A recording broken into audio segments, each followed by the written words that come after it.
선생님이라는 한마디에 내가 무너졌습니다. 40년 교직 생활의 자존심으로 나는 절대 속지 않는다고 믿었지만 결국 노후자금 수천만 원을 사기꾼에게 넘기고 말았습니다. 딸이 문 앞에 서 있지 않았다면 담보대출까지 끌려 집까지 날릴 뻔했죠. 평생 남을 가르쳤던 제가 71살에 다시 배워야 했던 쓰디쓴 교훈, 제 이야기 들어주세요. 한때는 웃음소리로 가득했던 집이 이렇게 조용해질 줄은 몰랐습니다. 아침에 눈을 뜨면 텅 빈 방들만 나를 반겨주죠. 남편이 떠난 지도 벌써 15년. 아이들은 도시에서 각자의 삶을 살고 있고 나는 여기 시골집에 혼자 남았습니다. 퇴직 교사라는 타이틀만 남은 채로요. 아이고, 정희 선생님, 오늘도 일찍 나오셨네요. 마을 회관 앞에서 늘 만나는 얼굴, 김 반장이었죠. 나보다 10년은 어릴 텐데 허리는 벌써 굽어 있었어요. 아침 산책이 습관이 됐어. 몸이라도 부지런히 움직여야 사람이 늙지 않는다고. 말은 그렇게 했지만 실은 집에 혼자 있는 것보다 밖에 나와 사람 구경이라도 하는 게 낫기 때문이었죠. 시간을 때우기 위해서라도 나와야 했습니다. 아니면 벽만 보며 하루 종일 생각에 잠길 테니까요. 마을 회관에 들어서니 몇몇 노인들이 모여 앉아 있었어요. 모두 나보다 나이가 많았지만 함께 있으면 오히려 내가 더 늙은 것 같은 기분이 들었습니다. 아무래도 교사로 살아온 세월이 습관이 되어 그런지 항상 꼿꼿이 앉고 말투도 조심하게 되더라고요. 정희 선생님, 여기 앉으세요. 낯익은 목소리에 고개를 돌렸더니 60세 이화영이 손을 흔들고 있었어요. 우리 마을에 온 지 얼마 안 된 과부였죠.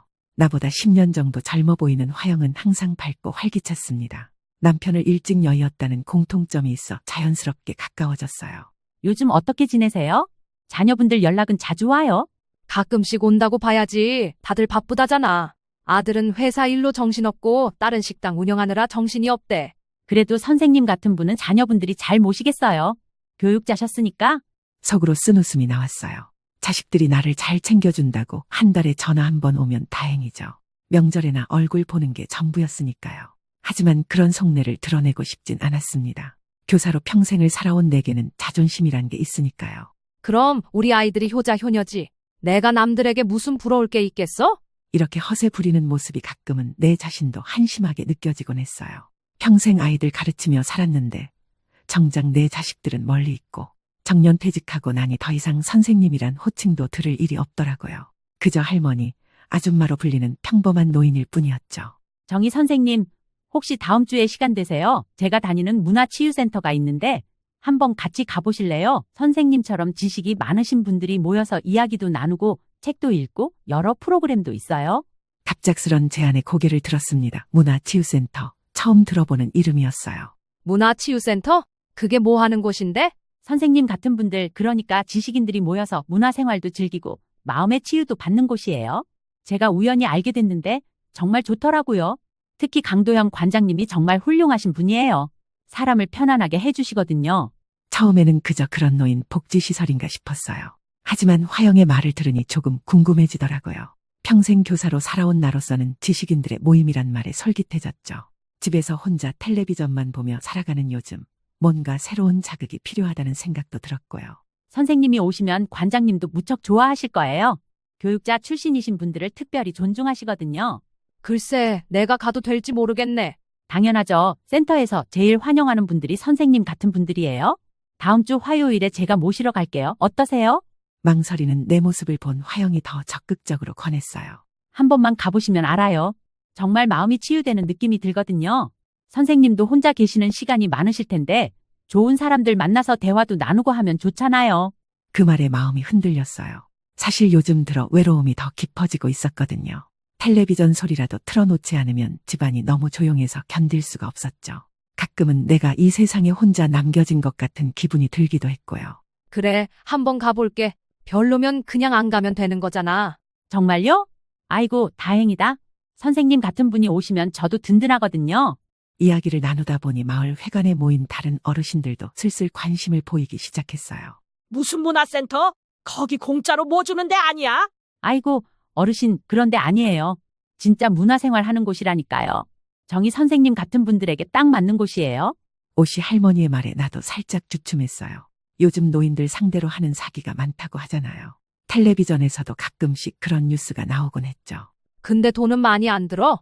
요새 노인들 상대로 사기치는 곳도 많다던데. 아이고, 선생님, 그런데 아니에요. 제가 몇 달째 다니는데 전혀 그런 거 없어요. 오히려 마음의 양식을 채워주는 곳이죠. 그 말을 듣고 조금 안심이 됐어요.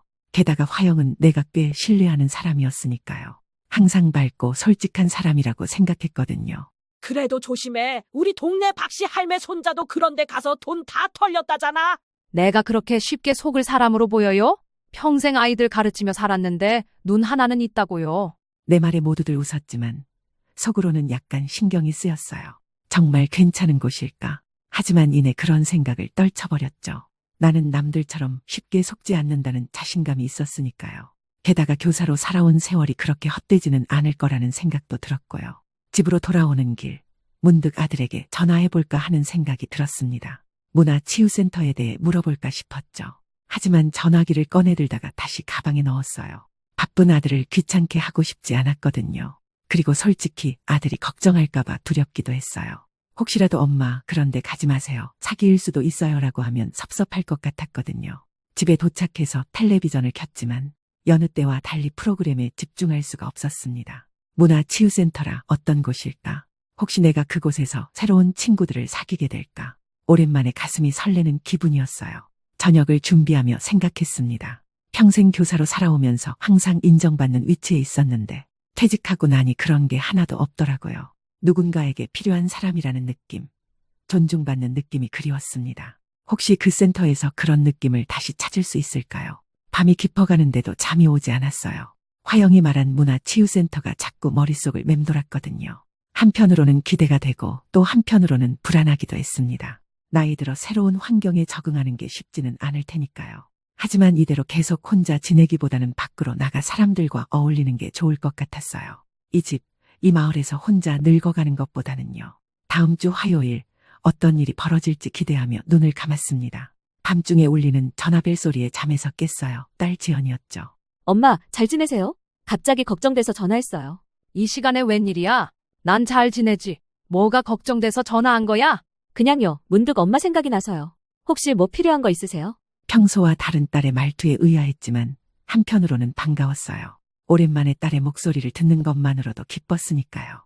아니, 딱히 필요한 건 없어. 근데 정말 갑자기 그냥 전화한 거야? 네, 그냥 꿈에서 엄마가 나와서요. 혹시 사고라도 당하셨나 걱정돼서. 별일 없다고 안심시켰지만 전화를 끊고 나니 왠지 기분이 이상했어요. 마치 앞으로 무슨 일이 벌어질 것을 예고하는 것 같은 느낌이랄까. 하지만 곧 그런 생각을 떨쳐버리고 다시 잠에 들었습니다. 문화치유센터에 대한 기대감을 안고서요. 약속한 화요일 아침, 화영이 나를 데리러 왔어요. 평소보다 더 신경 써서 옷을 골랐죠. 아무리 노인이라도 첫인상은 중요하니까요.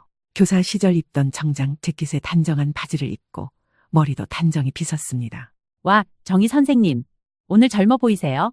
그 옷 정말 잘 어울리네요. 별거 아니야. 그냥 오래된 옷이지. 겸손하게 말했지만 속으로는 기분이 좋았어요. 요즘은 누가 내 차림새를 칭찬해주는 일이 거의 없으니까요. 문화치유센터는 버스로 30분쯤 가야 하는 읍내에 있었어요. 생각보다 규모가 있는 건물이었죠. 마음과 지성의 성장을 위한 공간이라는 문구가 입구에 걸려 있었습니다. 생각보다 깔끔하고 고급스러운 인테리어에 놀랐어요. 선생님, 이쪽이에요. 오늘은 화요일이라 글쓰기와 명상 프로그램이 있어요. 로비에 들어서자 40대 중반으로 보이는 남자가 우리를 맞이했어요. 키가 크고 지적인 인상이었죠. 단정하게 정돈된 머리에 안경을 쓰고 있었는데 마치 대학 교수 같은 느낌이었습니다. 아, 이화영 선생님 오셨군요. 그리고 이분이 말씀하신 박정희 선생님이신가요? 네, 관장님, 초등학교 교사로 오래 근무하신 분이에요? 정말 반갑습니다. 선생님, 저는 이 센터의 관장 강도현이라고 합니다.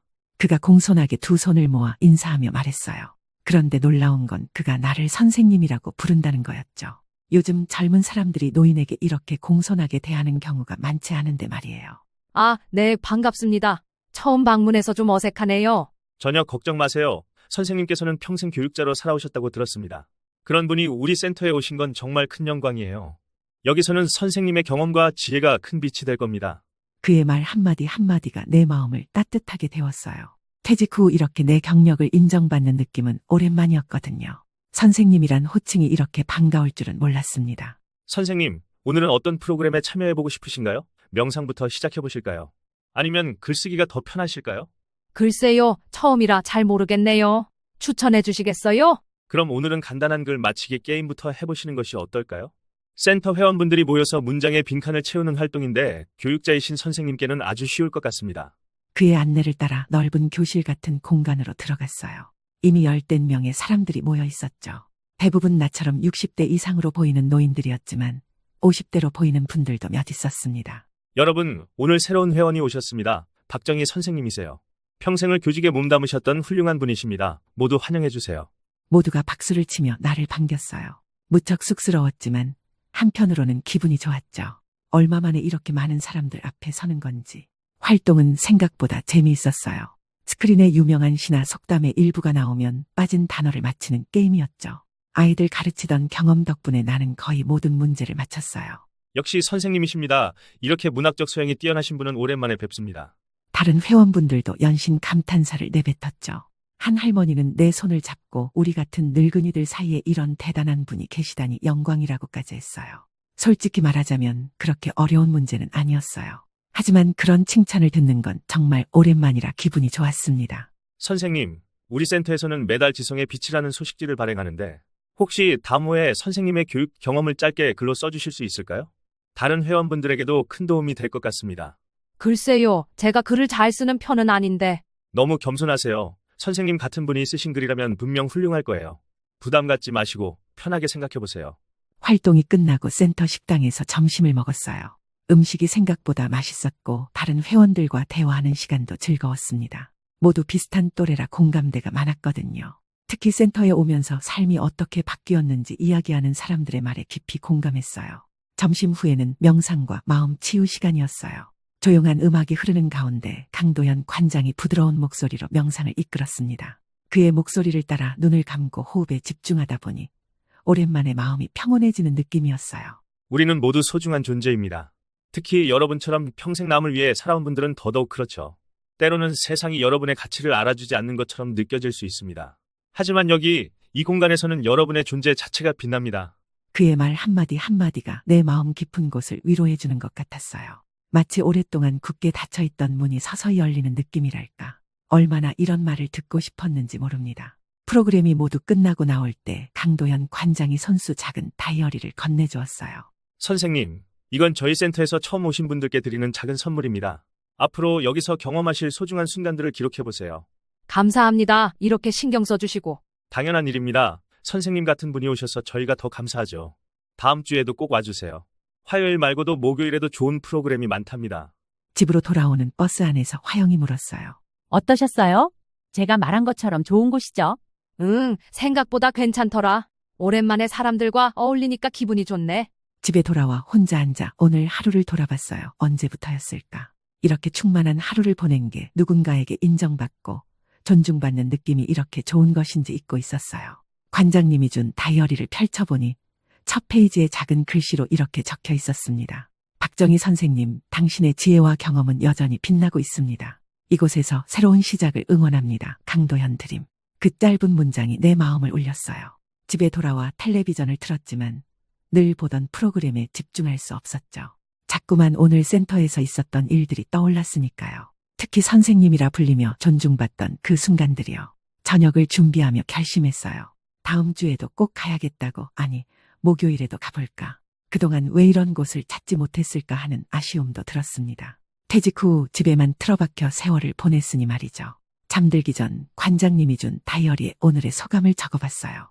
오랜만에 선생님이라고 불렸다. 그 호칭이 이렇게 그리웠던가. 퇴직 후 잃어버린 줄 알았던 내 정체성을 오늘 조금은 되찾은 것 같다. 오랜만에 누군가에게 필요한 사람이라는 느낌이 들었다. 문화치유센터에 다니기 시작한 지 한 달이 지났습니다. 일주일에 2번, 화요일과 목요일마다 센터에 가는 일이 저의 소소한 행복이 되었어요. 늘 똑같은 일상에 작은 변화가 생긴 셈이죠.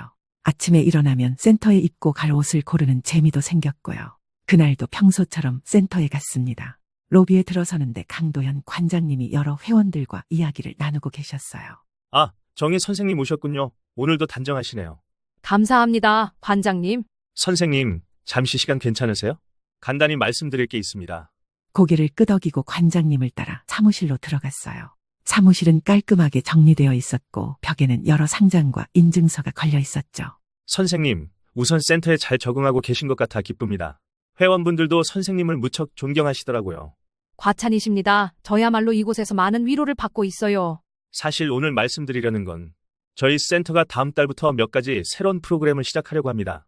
문화예술 활동도 넓히고 회원분들을 위한 행사도 좀 더 다양하게 준비하려고요. 좋은 생각이네요. 더 많은 프로그램이 생기면 더 자주 올 것 같아요. 감사합니다. 그런데 이런 프로그램을 운영하려면 아무래도 비용이 필요하더라고요. 그래서 회원분들께 소액의 후원을 부탁드리려고 합니다. 강제는 아니고요. 마음이 있으신 분들만 참여하시면 됩니다. 순간 머리가 약간 혼란스러워졌어요. 지금까지 센터 이용은 무료였거든요. 물론 간식비 정도는 냈지만 그건 정말 소소한 금액이었죠. 후원이요? 얼마 정도를 말씀하시는 건가요? 부담 없이 월 5,000원부터 시작하시면 됩니다. 물론 더 내고 싶으신 분들은 더 내셔도 되고요. 모든 후원자 명단은 로비에 게시해서 감사의 마음을 표할 생각입니다. 월 5,000원, 사실 큰 금액은 아니었어요. 커피 2잔 값도 안 되는 돈이니까요. 하지만 그 순간 왜인지 망설여졌습니다. 매달 고정적으로 돈을 낸다는 건 부담으로 다가왔거든요. 물론 부담 갖지 않으셔도 됩니다. 선생님께서 여기서 함께 해주시는 것만으로도 저희에겐 큰 힘이 되니까요.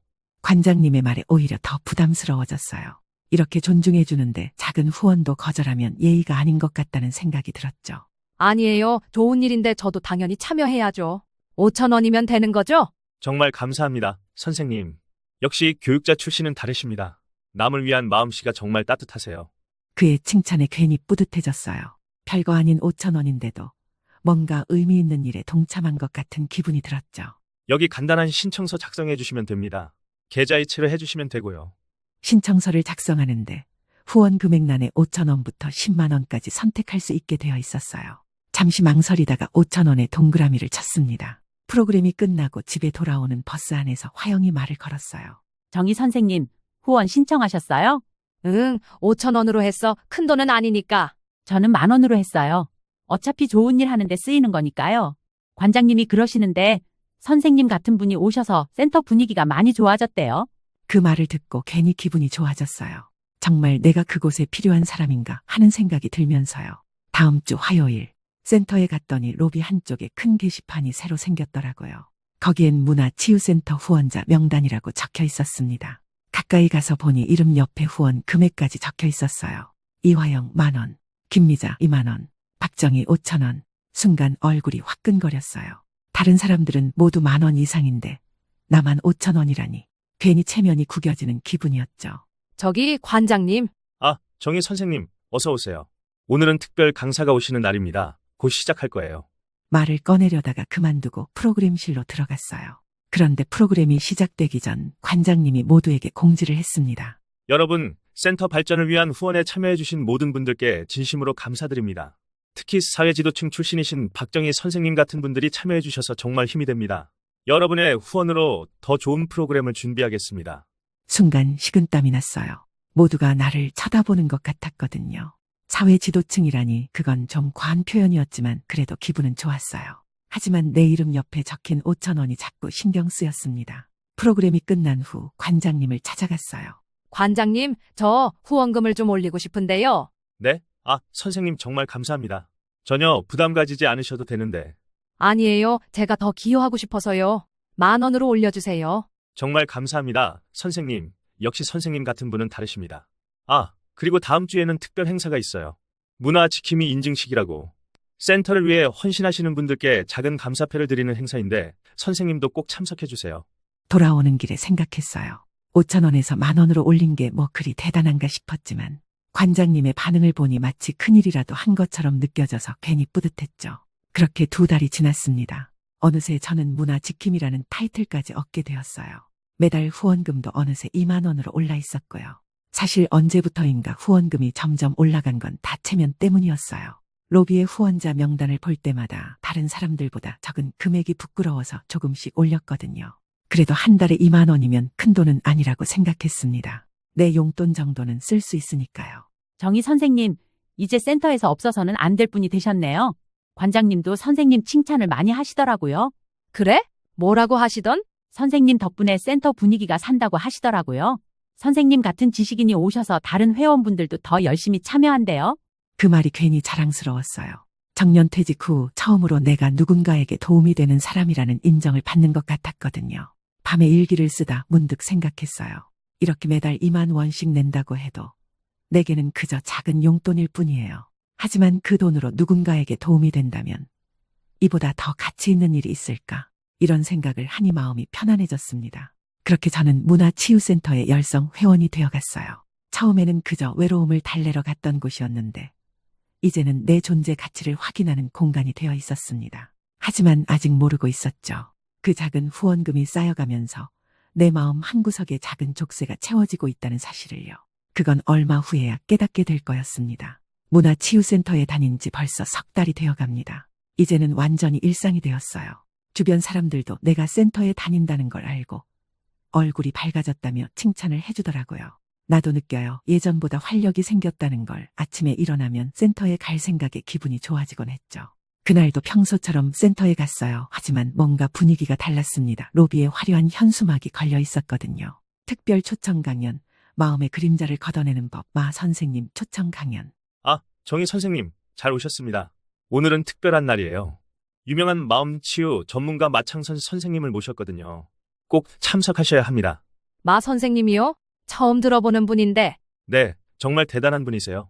사람의 마음을 꿰뚫어보는 능력이 있으시죠. 많은 분들이 그분의 상담을 통해 인생이 바뀌었다고 합니다. 의아했지만 관장님의 추천이니 한번 들어보기로 했어요. 강당에 들어가니 평소보다 훨씬 많은 사람들이 모여 있었습니다. 내가 모르는 얼굴도 많았어요. 아마 외부에서 온 손님들인 것 같았죠. 여러분, 오늘 모시게 된 마 선생님은 마음의 고통을 치유하는 특별한 능력을 가지신 분입니다. 여러분의 진심 어린 박수로 환영해 주세요. 우렁찬 박수 속에 단상에 60대 중반으로 보이는 남자가 올라왔어요. 검은색 한복 같은 옷을 입고 있었는데 예사롭지 않은 분위기가 느껴졌습니다. 여러분 반갑습니다. 저는 마음의 그림자를 볼 수 있는 마창선이라고 합니다. 목소리가 무척 깊고 울림이 있었어요. 마치 깊은 산속 사찰에서 목탁 소리를 들을 때처럼 온몸이 그 울림에 젖어드는 느낌이었죠. 오늘 이 자리에 오신 분들 중에는 마음의 무거운 짐을 지고 사는 분들이 많습니다. 특히 자식 때문에 가슴 아픈 부모님들이 계시죠.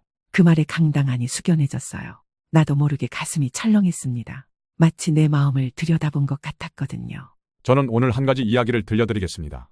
이건 제가 만든 이야기가 아니라 여러분 중 누군가의 실제 이야기입니다. 그리고 그가 들려준 이야기는 너무나 익숙했어요. 남편을 일찍 여의고 혼자 아이들을 키운 여교사의 이야기였거든요. 심지어 그 여교사의 나이, 사는 지역, 자녀 이야기까지 마치 내 이야기를 그대로 들려주는 것 같았습니다. 이 여교사는 평생을 자식들을 위해 살았습니다. 하지만 자식들은 자신의 삶에 바빠 어머니를 돌아보지 않죠. 명절에도 찾아오지 않고 전화도 뜸합니다. 하지만 어머니는 그걸 자식들 탓으로 돌리지 않아요. 오히려 자기 자신을 탓하죠. 내가 뭘 잘못했나 하고요. 가슴이 덜컥 내려앉았어요. 어떻게 이런 내 속마음을 알고 있는 걸까요? 처음 보는 사람인데 말이에요. 그런데 여러분, 이게 이 어머니의 잘못일까요? 아닙니다. 이건 그녀를 짓누르는 그림자입니다. 자식에 대한 집착, 미련, 그리고 자기 자신에 대한 지나친 책임감이라는 그림자 말이죠. 온몸에 소름이 돋았어요. 마치 누군가 내 마음속을 훤히 들여다보는 것 같았으니까요. 이 그림자가 이 어머니의 발목을 잡고 있습니다. 그리고 놀라운 것은 이 그림자는 자식들에게도 영향을 미치고 있다는 거예요. 어머니의 그림자가 자식들의 삶까지 어둡게 만드는 겁니다. 무슨 말인지 이해가 잘 안 됐지만 가슴이 답답해졌어요. 내가 아이들의 삶을 어둡게 만든다고 그게 무슨 말일까요? 이 그림자를 걷어내야 합니다. 그래야 어머니도 자식들도 모두 빛을 볼 수 있습니다. 어머니가 그림자에서 벗어나면 놀랍게도 자식들의 운도 트이기 시작합니다. 사업이 잘 되고 가정이 화목해지고 건강도 좋아지죠. 강연이 끝나고 나왔는데 머릿속이 복잡했어요. 그 사람이 말한 그림자라는 게 정확히 뭔지는 모르겠지만 왠지 내 얘기 같아서 마음이 불편했습니다. 선생님, 강연 어떠셨어요? 마 선생님은 정말 대단하시죠? 네, 신기했어요. 마치 저를 오래 알고 있는 것 같았어요. 역시 그러셨군요. 많은 분들이 그렇게 느끼십니다. 마 선생님은 정말 특별한 능력이 있으세요. 집에 돌아와서도 그날 들은 이야기가 자꾸 머릿속을 맴돌았어요. 내가 정말 아이들에게 그림자가 되고 있는 걸까? 그래서 아이들이 나를 잘 찾지 않는 걸까? 내가 걱정과 근심으로 아이들의 운까지 막고 있는 걸까? 다음 날 센터에 갔을 때 관장님이 나를 따로 불렀어요. 선생님, 어제 강연 이후로 많은 생각이 드셨을 것 같아요. 네, 좀 혼란스럽더라고요. 그럴 수 있습니다. 마 선생님의 말씀은 때로 우리 내면 깊숙한 곳을 건드리니까요. 혹시 선생님, 문화유산보존기금에 대해 들어보셨나요? 아니요, 처음 들어봐요. 이건 마 선생님께서 특별히 추천하시는 프로그램입니다. 선생님 같은 분들의 마음에 그림자를 걷어내고 가족의 운을 열어주는 특별한 기금이에요. 어떤 기금인데요? 우리의 전통 문화를 보존하면서 동시에 참여하신 분들의 가족 운을 좋게 하는 특별한 프로그램이에요. 마 선생님이 직접 기도를 해주시고 참여하신 분들의 이름으로 전통문화 보존 활동을 하는 거죠. 솔직히 말해서 미신 같은 건 별로 안 믿는 편이에요. 하지만 어제 마 선생님이 내 이야기를 그렇게 정확히 알고 있었다는 게 자꾸 마음에 걸렸죠. 그런데 그게 정말 효과가 있을까요? 물론이죠. 이미 많은 분들이 참여하셨는데 놀랍게도 자녀분들의 사업이 번창하고 건강이 좋아지는 경우가 정말 많았어요. 마 선생님의 능력은 정말 놀랍습니다. 그때 내 머릿속에 아들 민수의 얼굴이 떠올랐어요. 요즘 회사 일이 잘 안 풀린다고 했었죠. 딸 지연이도 식당 운영이 힘들다고 했고요. 혹시 정말 내 그림자 때문일까? 그런데 참여하려면 어떻게 해야 하나요? 간단합니다. 문화유산 보존 기금에 일정 금액을 후원하시면 돼요. 기본적으로 100만 원부터인데 선생님처럼 특별한 분들은 좀 더 큰 액수로 참여하시는 경우가 많아요. 그래야 효과가 더 크거든요. 100만 원, 적은 돈은 아니었어요. 하지만 내 자식들의 운을 열어줄 수 있다면 또 그동안 자식들에게 짐이 되어왔다는 생각에 미안한 마음도 들었고요. 생각해 볼게요. 금액이 좀 커서. 물론이죠. 서두르실 필요 없습니다. 하지만 마 선생님이 말씀하시길 선생님 자녀분들에게 지금이 중요한 시기라고 하셨어요. 특히 아드님이 사업적으로 중요한 고비에 있다고. 깜짝 놀랐어요. 어떻게 아들 얘기까지 알고 있는 거죠? 아들이 회사에서 승진을 앞두고 있다는 건 나만 아는 이야기였는데 결국 그날 돌아오면서 계속 생각했어요. 미신 같은 건 안 믿는다고 하면서도 자꾸 마음이 흔들렸습니다. 혹시 정말 내 그림자가 아이들 운을 막고 있는 걸까? 그리고 그걸 풀어줄 수 있다면 집에 와서 통장 잔고를 확인했어요. 퇴직금과 연금으로 그동안 모아둔 돈이 있었죠. 큰 돈은 아니지만 노후를 위해 아껴두던 돈이었습니다. 100만 원이면 쉽게 결정할 수 있는 금액은 아니었어요. 그날 밤 아들에게 전화가 왔어요. 엄마, 잘 지내세요? 저기, 혹시 요즘 돈 걱정은 없으세요? 나는 괜찮아. 연금도 나오고 그런데 왜 그런 걸 물어? 아, 그냥요. 제가 요즘 일이 좀 안 풀려서 걱정돼서요. 그 말을 듣는 순간 마음이 무거워졌어요. 아들도 어려운 상황이구나. 내가 뭐라도 도울 수 있다면 마 선생님의 말이 자꾸 떠올랐습니다. 그림자를 걷어내면 자식들의 운도 트인다. 다음 날 결심을 하고 센터로 향했어요. 100만 원, 큰 돈이지만 내 자식들을 위해서라면, 그리고 그동안 내가 자식들에게 그림자가 되어왔다는 생각에 미안한 마음도 컸고요. 정희 선생님, 결정하셨군요. 정말 현명한 선택입니다. 이제 선생님의 그림자가 걷히고 자녀분들에게도 좋은 기운이 흐를 거예요. 문화유산 보존 기금에 100만 원을 후원한 지 2주가 지났어요. 처음엔 망설였지만 후원하고 나니 묘한 해방감이 들더라고요. 아이들의 운을 열어준다는 생각에 마음도 편했고요. 그래서인지 센터에 갈 때마다 더 활기차게 느껴졌습니다. 그날도 평소처럼 센터에 갔는데 로비에서 뭔가 행사가 벌어지고 있었어요. 사람들이 모여 있고 사진을 찍고 있었죠. 아, 정희 선생님, 마침 잘 오셨어요. 오늘 특별한 행사가 있습니다. 무슨 행사인데요? 바로 명예의 벽 제막식입니다. 저희 센터에 큰 기여를 하신 분들을 기리는 특별한 공간을 마련했거든요. 로비 한쪽 벽에 화려한 금색 액자들이 걸려 있었어요.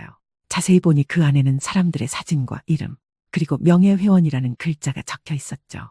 선생님도 이 명예의 벽에 모실 예정입니다. 문화유산보존기금에 참여하신 분들은 모두 명예회원으로 모시거든요. 저도요? 아이고, 부끄럽네요. 부끄러워하실 게 뭐 있으세요? 선생님처럼 우리 문화 발전에 기여하시는 분들이야말로 정말 자랑스러운 분들이시죠. 그의 말에 괜히 가슴이 뿌듯해졌어요. 평생 교사로 살면서도 이런 명예는 받아본 적이 없었거든요. 퇴직할 때 받은 감사패가 전부였죠. 자, 여기 서시면 됩니다. 사진 한 장 찍을게요. 카메라 앞에 서니 갑자기 쑥스러웠어요.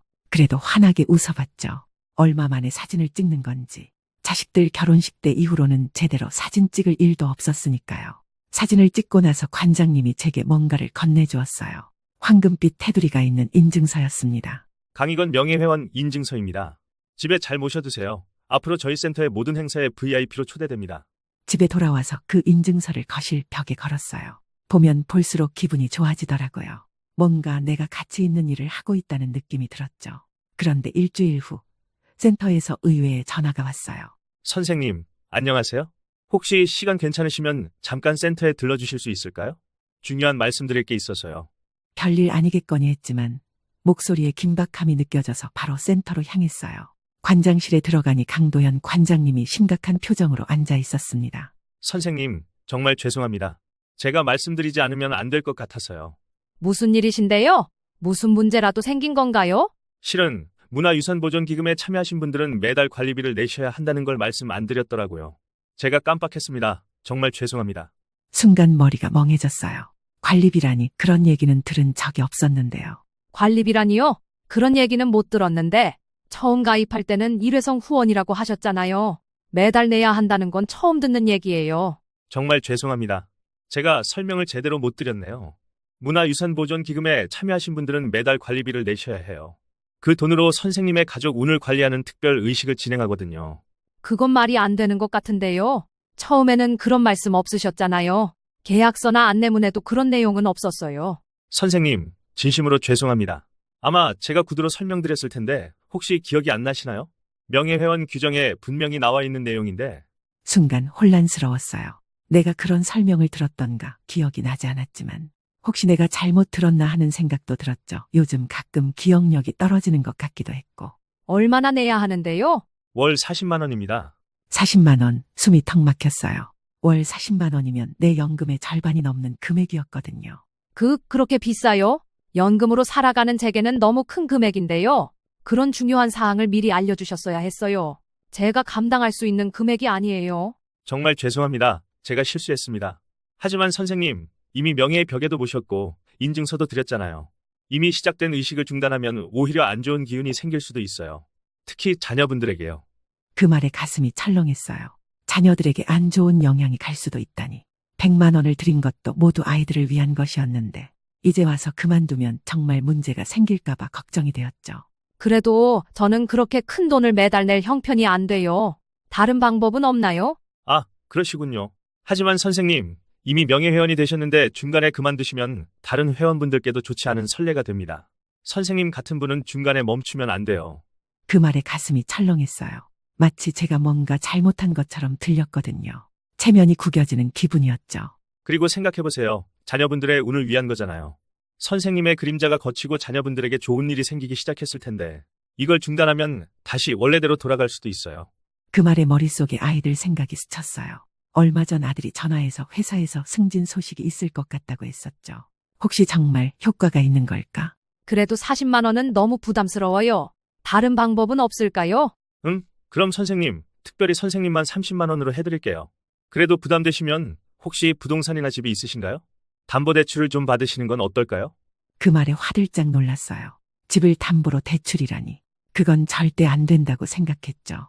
아니요, 그건 안 돼요. 그냥 일단 한 달만 더 생각해 볼게요. 알겠습니다. 하지만 선생님, 너무 오래 미루시면 안 됩니다. 이미 의식이 시작됐으니까요. 그리고 다른 명예회원분들도 모두 정기적으로 관리비를 내고 계세요. 선생님만 특별 대우를 해드리는 것도 한계가 있습니다. 집으로 돌아오는 길, 머릿속이 복잡했어요. 월 30만 원, 결코 적은 금액이 아니었죠. 연금으로 생활하는 나로서는 부담스러운 금액이었어요. 하지만 이미 시작한 일을 중단하자니 그것도 걱정되더라고요. 집에 도착해서 거실 벽에 걸린 인증서를 바라봤어요. 얼마 전까지만 해도 그렇게 자랑스러웠는데 이제는 뭔가 부담스럽게 느껴졌습니다. 마치 보이지 않는 족쇄가 채워진 느낌이랄까. 그날 저녁 딸에게 전화가 왔어요. 엄마, 큰일 났어요. 식당에 위생 점검이 나왔는데 별 문제도 없는데 자꾸 트집을 잡더라고요. 근데 신기하게도 점검 나온 공무원이 아는 사람을 통해 얘기하니까 금방 해결됐어요. 이게 다 엄마 덕인가? 요즘 운이 좋아진 것 같아요.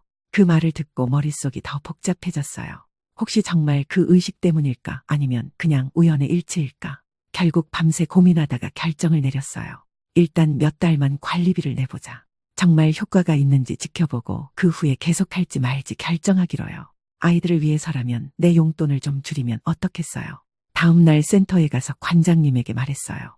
관장님, 제가 관리비를 내기로 했어요. 그런데 30만 원이면 되는 거죠? 네, 선생님, 정말 현명한 결정입니다.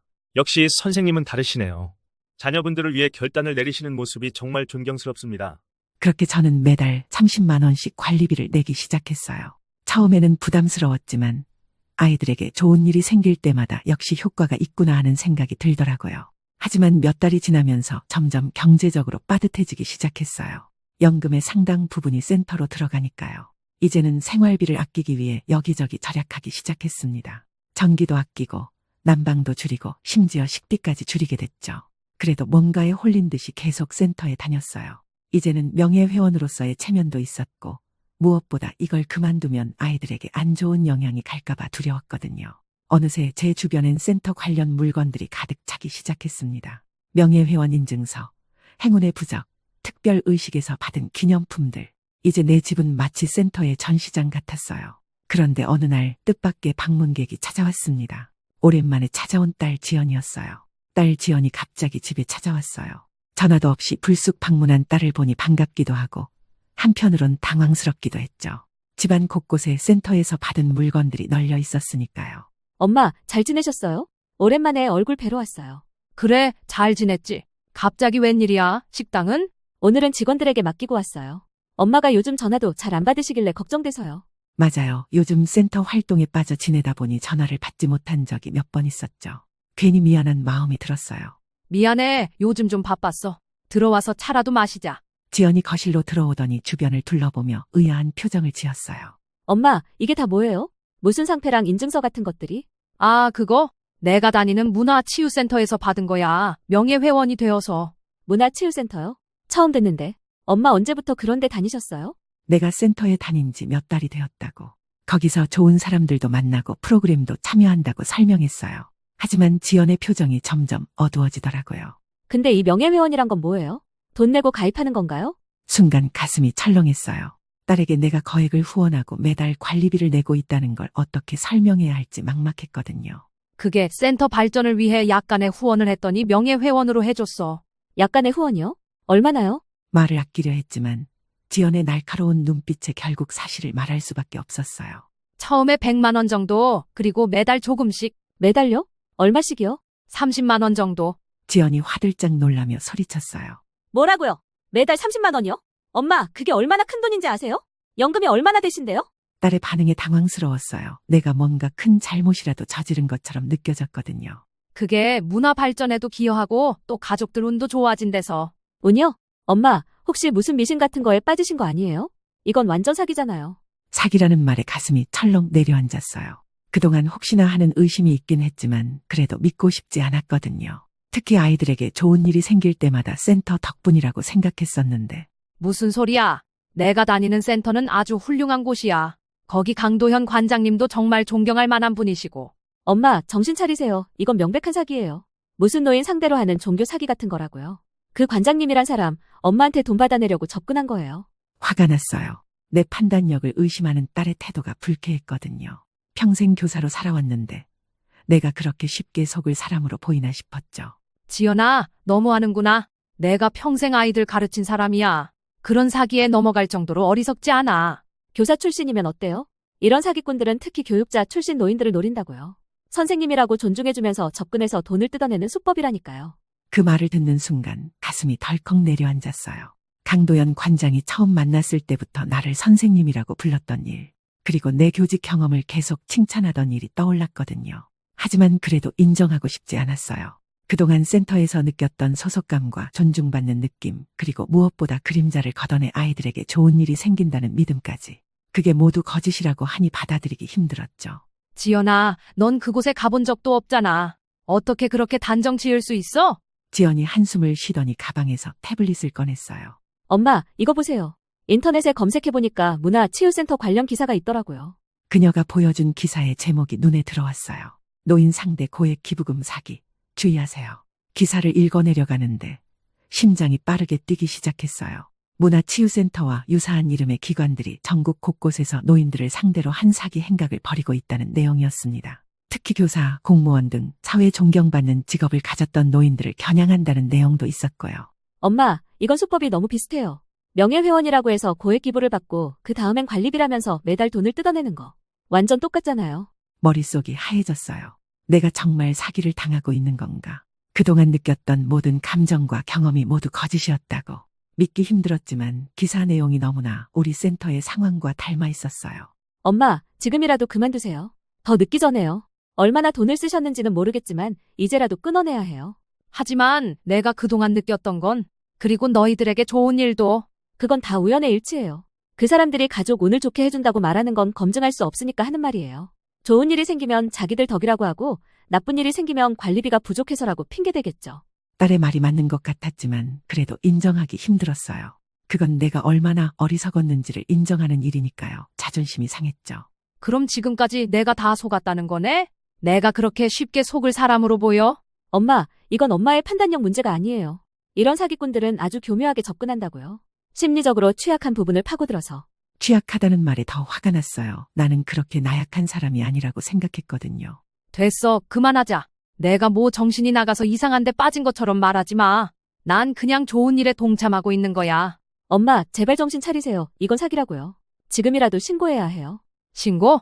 말도 안 돼. 그런 짓 못해. 왜요? 왜 못하세요? 엄마가 피해자잖아요. 그건 말문이 막혔어요. 왜 신고하기 싫은지 그건 아마도 내가 속았다는 사실을 인정하기 싫어서였을 거예요. 그리고 무엇보다 그동안 센터에서 느꼈던 따뜻함과 인정받는 느낌이 모두 거짓이었다는 걸 받아들이고 싶지 않았죠. 엄마, 이제 그만 다니세요. 그리고 계좌이체 내역도 좀 보여주세요. 얼마나 썼는지 확인해봐야 해요. 그건 안 돼. 내 돈 내가 쓰는데 왜 네가 간섭하는 거야? 엄마, 이건 엄마 노후 자금이잖아요.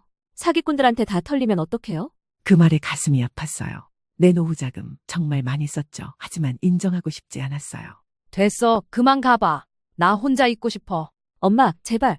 그만 나가. 지연이 눈물을 글썽이며 나가는 모습을 보고 있자니 내 마음도 아팠어요. 하지만 그 순간은 딸의 말을 받아들일 수가 없었죠. 너무 충격적이었으니까요. 문이 닫히고 혼자 남자 거실을 둘러봤어요.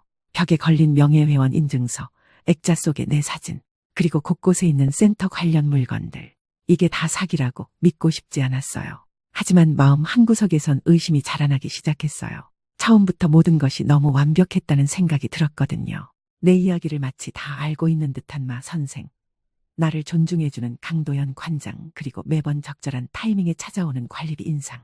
그날 밤 한숨도 못 잤어요. 내가 정말 사기를 당하고 있는 건지 아니면 딸이 너무 예민하게 구는 건지 머릿속이 복잡했죠. 그리고 계속해서 같은 생각이 맴돌았어요. 나는 평생 아이들 가르친 사람인데 어떻게 이렇게 쉽게 속았지? 그리고 문득 내 말이 떠올랐어요. 내가 그렇게 쉽게 속을 사람으로 보여요.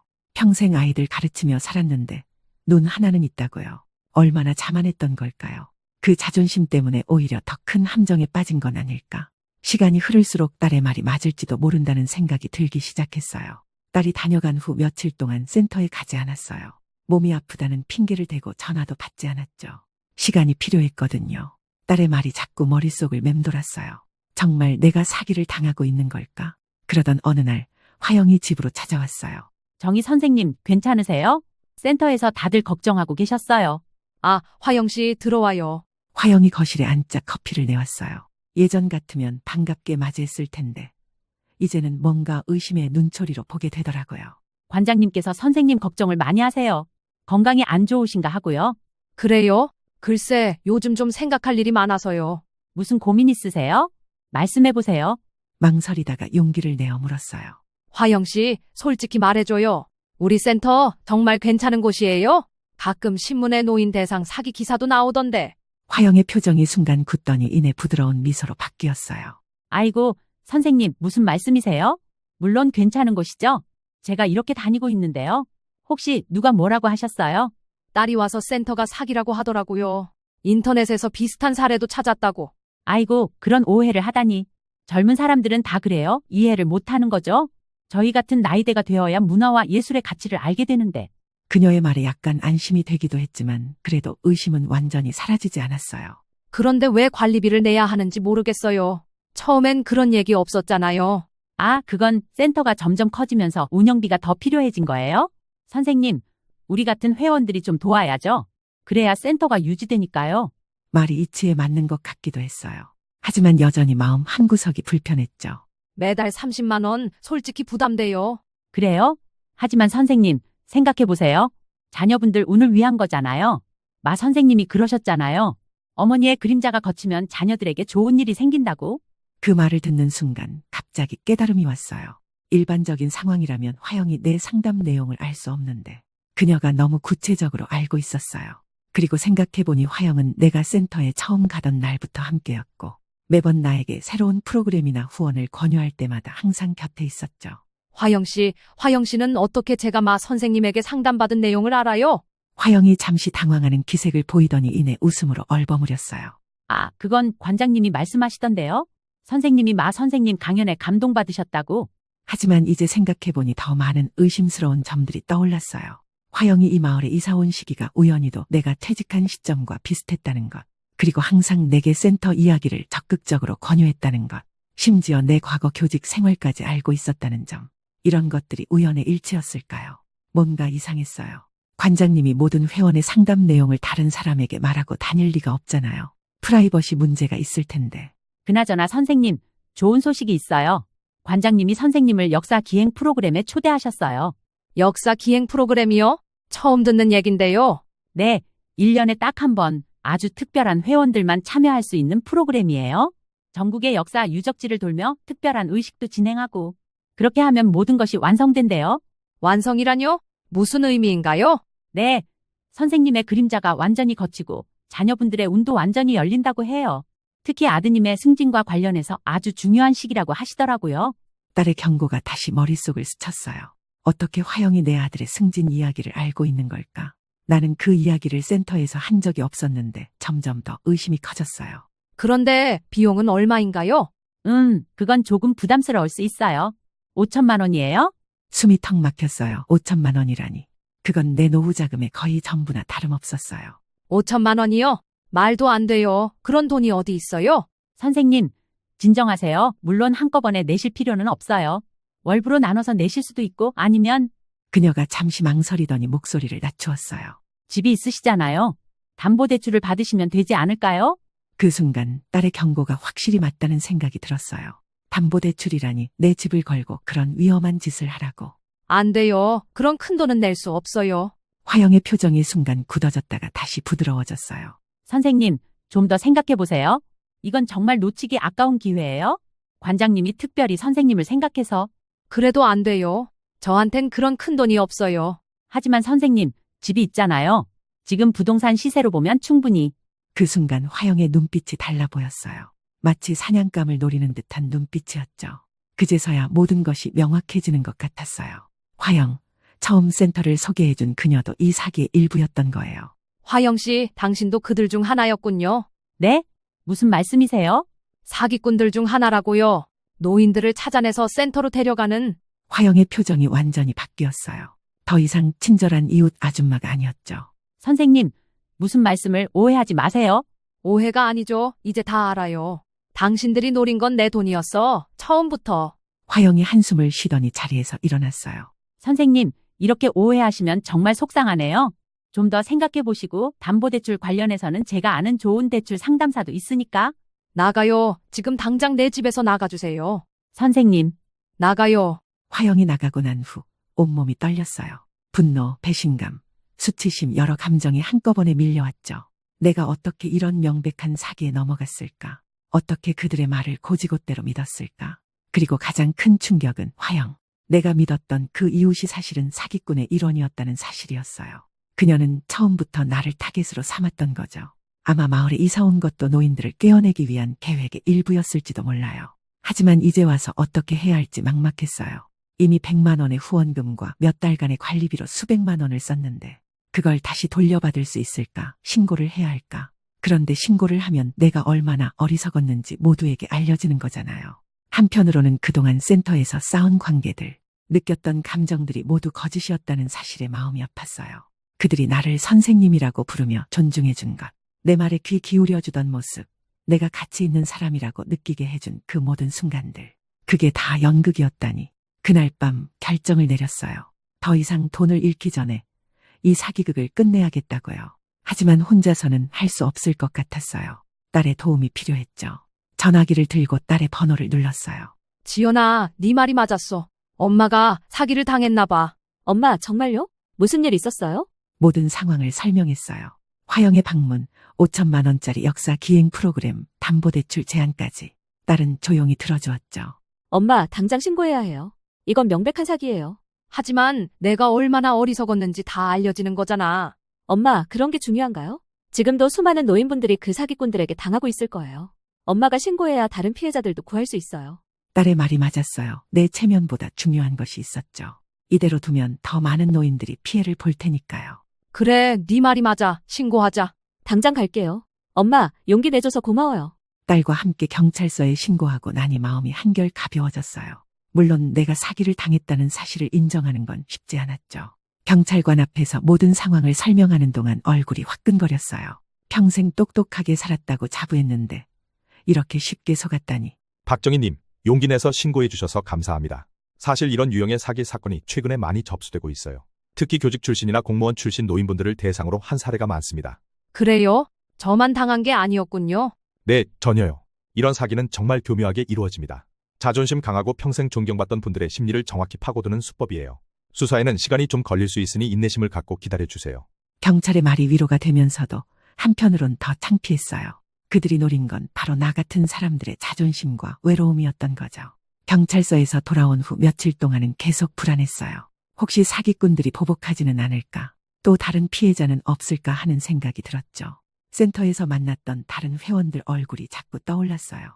그분들도 나처럼 속고 있는 건 아닐까? 그렇게 한 달이 지났어요. 경찰에서 진전 사항을 알려주긴 했지만 생각보다 수사가 느리게 진행되더라고요.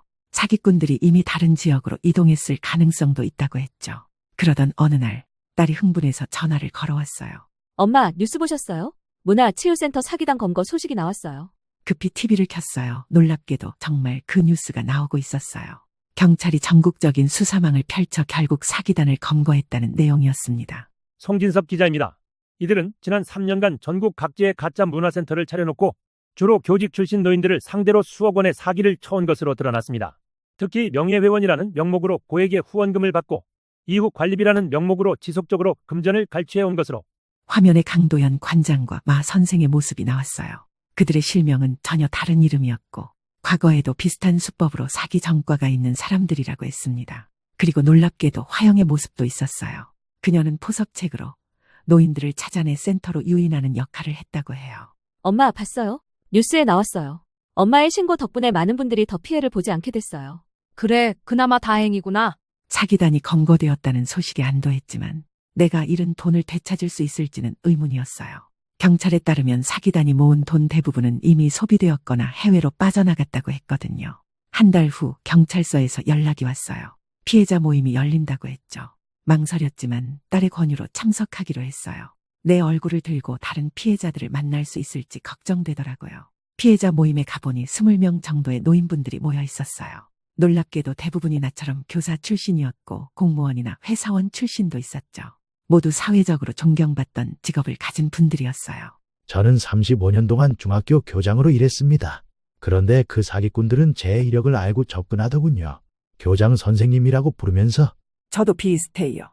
30년 공무원 생활을 했는데 그들은 제가 외롭다는 걸 알았어요. 자식들은 멀리 살고 그래서 명예회원이라는 말에 넘어갔죠. 한 분 한 분의 이야기를 들으면서 깨달았어요. 우리는 모두 비슷한 심리적 약점을 가지고 있었던 거예요. 외로움, 인정받고 싶은 욕구, 그리고 자존심. 사기꾼들은 그 부분을 정확히 공략했죠. 저도 처음엔 그냥 외로워서 갔어요. 그런데 그들이 저를 선생님이라고 부르며 존중해줄 때 정말 기뻤어요. 오랜만에 누군가에게 필요한 사람이 된 것 같았거든요. 다른 피해자들이 고개를 끄덕였어요. 모두 같은 마음이었던 거죠.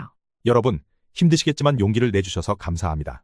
이번 사건으로 체포된 사기단은 5년 이상 전국을 돌며 비슷한 수법으로 수억 원을 가로챈 것으로 밝혀졌습니다. 희소식도 있었어요.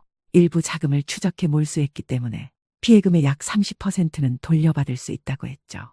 전액은 아니지만 그래도 위로가 되었어요. 그리고 무엇보다 여러분의 신고 덕분에 더 많은 피해자가 생기는 것을 막을 수 있었습니다.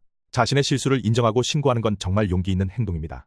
그 말을 듣고 생각했어요. 그래, 내가 속았다는 걸 인정하는 건 부끄러운 일이 아니야. 오히려 그걸 인정하고 바로잡으려는 게 더 중요한 거지.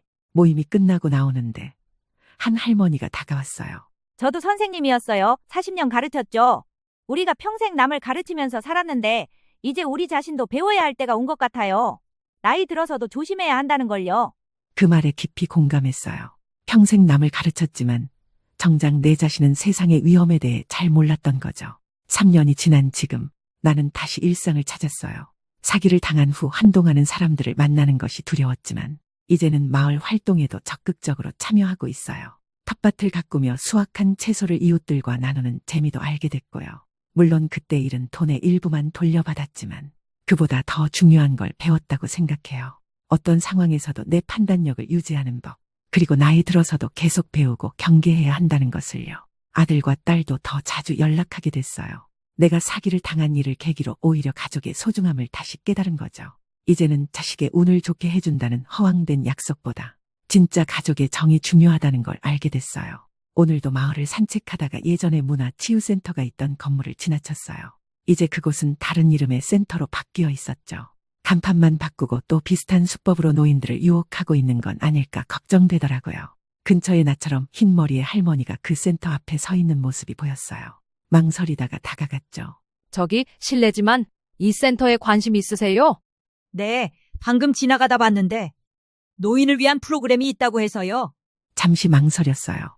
내가 무슨 자격으로 남의 일에 간섭하나 싶기도 했지만 내 경험이 누군가에게 도움이 될 수 있다면. 저도 몇 년 전에 비슷한 곳에 다녔었어요. 그런데 조심하셔야 해요. 요즘 노인들을 대상으로 한 사기가 많거든요. 할머니가 눈을 크게 뜨며 놀랐어요. 정말요? 어떤 사기인데요? 내 경험을 간략하게 이야기해 주었어요. 처음에는 무료로 시작해서 점점 돈을 요구하는 방식, 명예회원이나 가족 운 같은 말로 현혹하는 수법 등을요. 아이고, 정말 고맙습니다. 저도 이상하다 싶었어요. 너무 좋은 말만 하길래. 그녀가 센터에서 멀어지는 모습을 보며 작은 보람을 느꼈어요. 내가 겪은 아픔이 누군가에게는 교훈이 될 수 있다는 사실이 위안이 되더라고요. 집으로 돌아오는 길, 문득 웃음이 나왔어요. 교사였던 나는 이제 은퇴 후에도 여전히 선생님이었네요. 다만 이번엔 내 실패와 실수를 통해 다른 사람들에게 가르침을 주는 선생님이 된 거죠. 내 삶은 여전히 고요한 시골에서 이어지고 있어요. 하지만 이제는 그 고요함이 외로움으로 다가오지 않아요. 내 안에 단단한 무언가가 생겼거든요. 스스로를 지키는 힘. 그리고 진짜 가치 있는 것이 무엇인지 아는 지혜. 텃밭에 심은 토마토를 따며 생각했어요. 진짜 나를 지켜주는 건 누군가의 달콤한 말이 아니라 결국 나 자신이구나. 오늘 이야기의 주인공은 71세 박경희 씨입니다. 그리고 그녀의 아들과 며느리에 관한 이야기입니다. 박 씨는 얼마 전까지 친딸처럼 아끼던 며느리에게 세게 뒤통수를 맞은 것 같아 속을 끓이며 어디에 말도 못하고 있었습니다. 그런 박 씨에게 도대체 무슨 사연이 있었던 걸까요? 경희 씨는 평생을 가족을 위해 살아왔습니다. 자식들을 위해 희생하고 봉사하는 것이 어머니의 도리라고 생각했습니다. 그런 마음으로 아들 부부를 대했습니다. 특히 며느리에게는 자신의 시어머니가 그랬던 것처럼 부담을 주지 않으려고 노력했습니다. 어머님, 저희는 아이를 가질 생각이 없어요. 결혼한 지 3년이 지난 어느 날, 며느리 서연이가 조심스럽게 말했을 때도 경희 씨는 크게 동요하지 않았습니다. 물론 손주를 못 볼 수도 있다는 생각에 가슴이 철렁했지만 요즘 세상은 예전과 다르다고 자신을 다독였습니다. 그래, 요즘 젊은 사람들은 생각이 다르지. 너희 둘이 결정할 일이니 괜찮아. 정말요? 어머님이 이해해 주실 줄 알았어요. 시어머니들은 대부분 손주를 원하시잖아요. 물론 손주가 있으면 좋겠지만 그건 너희 인생이야. 너희가 행복하면 돼. 경희 씨의 너그러운 반응에 며느리 서연이는 안도한 듯 웃었습니다. 며느리 옆에 앉아있던 재민이도 박 씨에게 고마워했습니다. 그때까지만 해도 박 씨는 그렇게 며느리와의 관계가 원만하다고 생각했습니다. 가끔 명절이나 특별한 날에 만나면 서연이는 늘 공손하게 인사했고 선물도 빼놓지 않았습니다. 전화 통화도 종종 했는데 서연이는 항상 상냥한 목소리로 안부를 물었습니다. 그런데 최근 들어 박 씨는 미묘한 변화를 느꼈습니다. 서연이의 말투나 행동에서 어떤 불편함이 느껴졌기 때문입니다. 처음에는 자신의 예민함 탓이라고 생각했습니다. 친구들과 이야기를 해보면 갱년기가 찾아오면서 예민해졌다는 이야기를 종종 나눴던 적도 있었기 때문입니다. 그러나 박 씨의 그 불편함은 점점 뚜렷해졌습니다. 여보, 괜한 생각 마라. 젊은 애들은 다 바쁘게 살아. 그러니 연락도 뜸할 수 있지. 남편 진수 씨는 항상 그렇게 박 씨를 다독였습니다. 40년 넘게 함께한 남편은 경희 씨의 성격을 잘 알았습니다. 조금 예민하고 걱정이 많은 성격이라는 것을 말입니다. 그래서 경희 씨는 남편 말대로 괜한 생각을 하지 않으려 노력했습니다. 경희 씨와 진수 씨는 도시 아파트와 시골집을 오가며 살았습니다. 은퇴 후에 진수 씨가 고향 근처에 작은 농가를 구입했는데 텃밭을 가꾸는 재미에 빠져 점점 시골에서 보내는 시간이 늘어났습니다. 도시 생활에 적응해 있던 경희 씨는 처음에는 불편했지만 시간이 지날수록 자연 속에서 사는 맛을 알게 되었습니다. 시골 생활 어때? 도시로 올라올 생각은 없어? 어느 날 딸 지연 씨가 해외에서 화상통화로 물었습니다. 괜찮아. 시골도 좋고 가끔 도시에 올라가서 사람 구경도 하고 두 군데를 오가니까 오히려 심심하지가 않네. 아파트는 계속 비워두시는 거예요? 관리비도 들 텐데. 그래도 우리가 늘 시골에만 있을 수는 없잖아. 도시에 올라올 때 묵을 곳이 있어야지. 지연 씨는 해외 IT 기업에서 일하며 바쁘게 살고 있었지만 부모님과 자주 연락을 주고받았습니다. 오히려 가까이 사는 아들보다 더 자주 연락했습니다. 경희 씨에게 지연이는 항상 냉철하고 현실적인 조언을 해주었기에 든든한 우군이나 다름없었습니다. 그런데 지난달 경희 씨가 도시 아파트에 올라왔을 때 며느리 서연 씨가 불쑥 찾아왔습니다. 별다른 일 없이 그냥 들르는 일은 거의 없었기에 경희 씨는 의아했습니다. 어머님, 혹시 아파트 유지비가 많이 드시죠? 거의 시골에 계시니까 아파트는 비어있는 경우가 많을 텐데. 그렇긴 하지. 관리비가 꽤 나가긴 해. 그러면 저희가 여기 들어와 살면 어떨까요? 어차피 비어있는 곳이니 저희가 관리도 해드리고요. 며느리의 갑작스러운 제안에 경희 씨는 잠시 말문이 막혔습니다. 아파트는 노후를 위해 마련한 재산이었고 도시에 올 때마다 편하게 지내는 보금자리였습니다. 게다가 언젠가는 딸 지연이에게 물려줄 생각을 가지고 있었습니다. 경희 씨는 며느리에게 조심스럽게 말했습니다. 글쎄, 갑자기 그런 얘기를 하니 생각해봐야겠네. 네, 천천히 생각해보세요.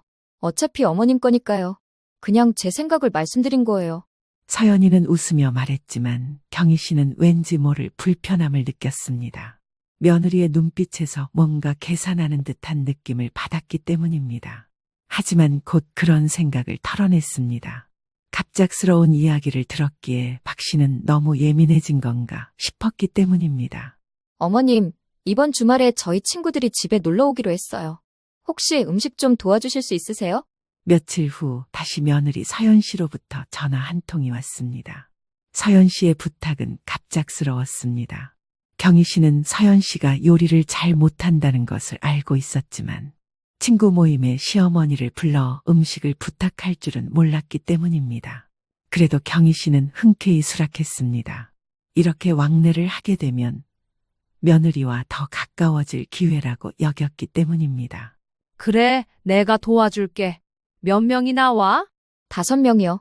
모두 오랜 친구들이라 편하게 대접하고 싶어서요. 알았어. 내가 잡채랑 불고기 그리고 몇 가지 반찬 준비할게. 감사해요, 어머님. 어머님 음식 솜씨가 정말 좋으시니까 친구들도 좋아할 거예요. 며느리의 뜬금없는 칭찬에 경희 씨는 기분이 좋았습니다. 하지만 며느리 서연이가 돌아간 후 문득 이상한 점이 떠올랐습니다. 서연이는 평소 자신의 친구들을 가족에게 소개하거나 이야기한 적이 거의 없었습니다. 그런데 갑자기 친구들을 집에 초대하고 시어머니에게 음식까지 부탁한다는 것이 의아했습니다. 뭐가 이상해? 며느리가 당신 음식 솜씨를 자랑하고 싶었나 보지. 그런가? 그래도 뭔가 좀 어색해. 너무 깊게 생각하지 마. 젊은 애들은 우리와 생각이 달라.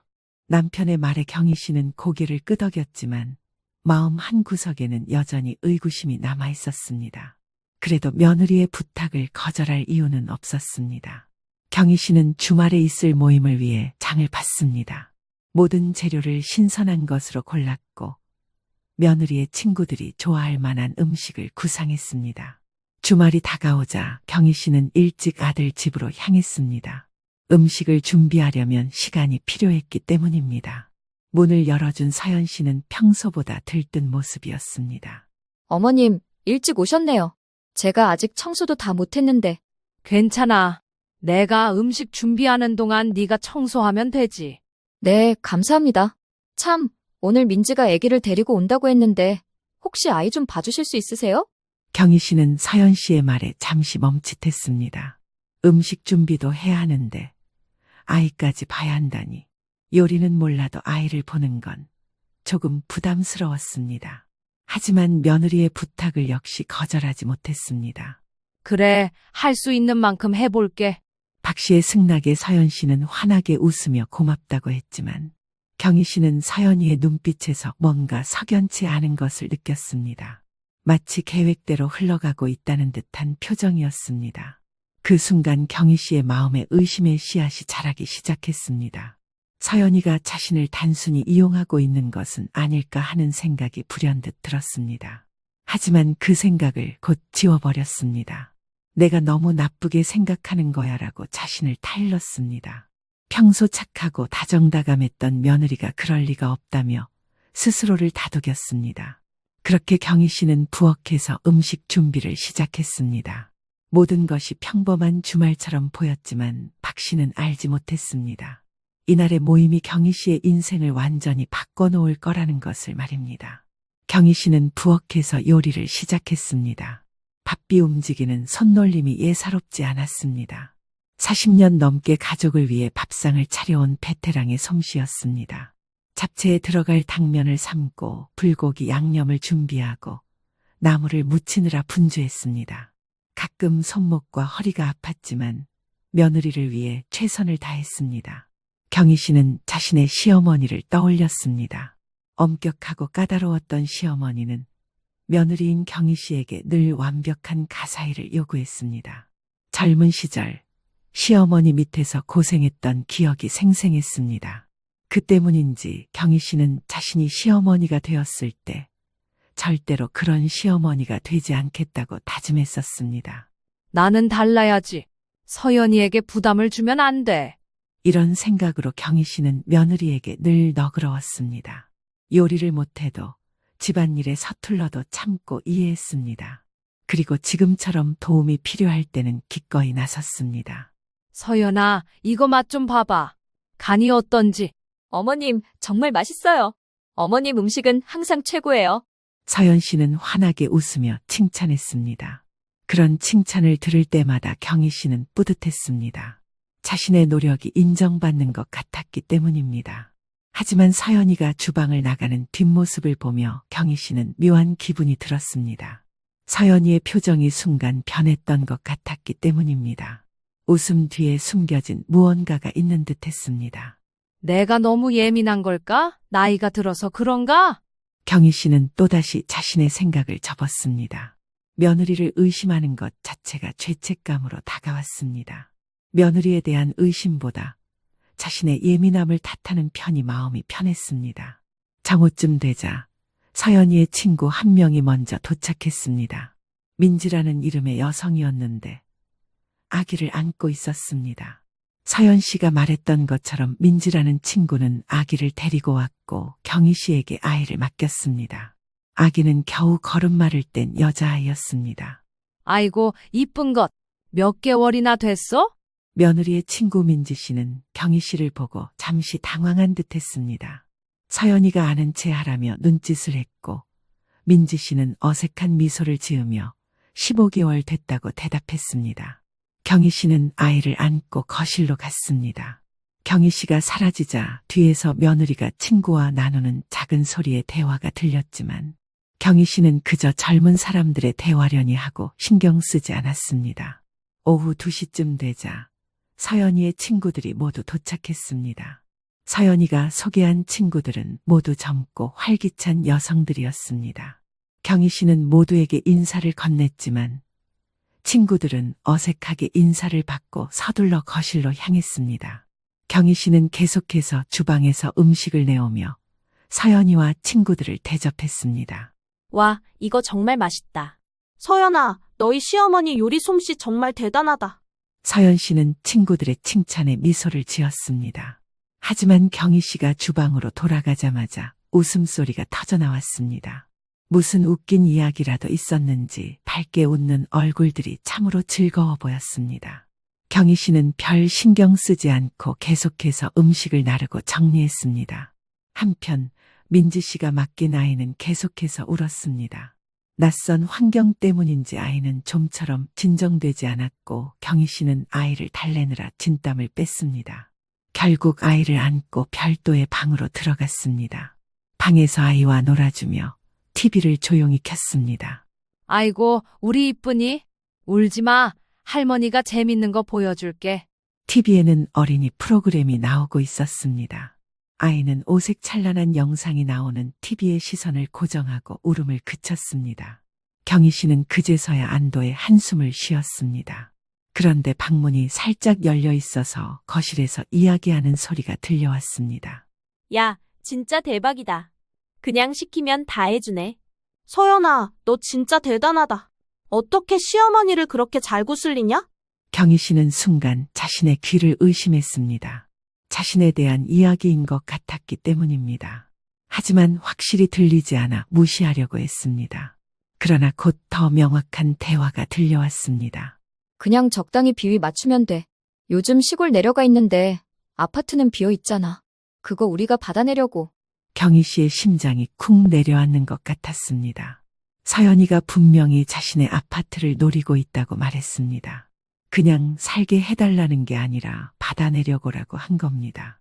마치 경희 씨에게서 뺏어내야 할 물건처럼 말하는 것이었습니다. 친구들은 키득거리며 웃었고 민지라는 친구가 웃음을 머금고 물었습니다. 근데 진짜 시어머니가 넘겨줄 것 같아? 두고 봐. 내가 잘 구슬리면 돼. 지금도 이렇게 불러서 음식 시키는데 군말 없이 하잖아. 경희 씨는 충격을 받았습니다. 온몸에 힘이 빠지는 것 같았습니다. 자신이 정성껏 준비한 음식, 아이를 봐주는 친절함이 모두 서연이의 계산된 행동의 일부였다는 것에 충격을 받은 겁니다. 서연이가 자신을 그저 이용하고 있었다는 사실에 가슴이 아팠습니다. 경희 씨는 충격으로 움직일 수 없었습니다. 그 순간 아이가 다시 울기 시작했고 경희 씨는 정신을 차려야 했습니다. 아이를 달래며 마음을 진정시키려 했지만 며느리의 말이 계속해서 머릿속을 맴돌았습니다. 내가 잘못 들은 걸까? 아니야, 분명히 들었어. 경희 씨는 혼란스러웠습니다. 그동안 며느리를 신뢰했는데 이런 배신감을 느끼게 될 줄은 몰랐습니다. 하지만 지금 당장은 아무 일도 없었던 것처럼 행동해야 했습니다. 아이를 안고 다시 거실로 나가려는 찰나 서연이와 친구들의 대화가 또 들렸습니다. 근데 너네 시어머니 성격은 어때? 까칠해? 아니, 완전 순하지. 그냥 못된 할망구 정도. 하. 못된 할망구라는 말에 경희 씨는 심장이 멎는 것 같았습니다. 자신이 서연이에게 이렇게 불리고 있었습니다. 단 한 번도 며느리에게 심한 말을 한 적도 무리한 요구를 한 적도 없었는데 말입니다. 경희 씨는 방 안에서 그대로 굳어버렸습니다. 아이는 계속 울었지만 경희 씨는 충격으로 아이를 달랠 여력이 없었습니다. 잠시 후 민지 씨가 아이 울음소리를 듣고 방으로 들어왔습니다. 아, 죄송해요. 제가 데려갈게요. 아, 네. 경희 씨는 멍하니 아이를 건네주었습니다. 민지 씨는 경희 씨의 표정이 변한 것을 눈치챘는지 의아한 표정을 지었지만 아무 말 없이 아이를 안고 나갔습니다.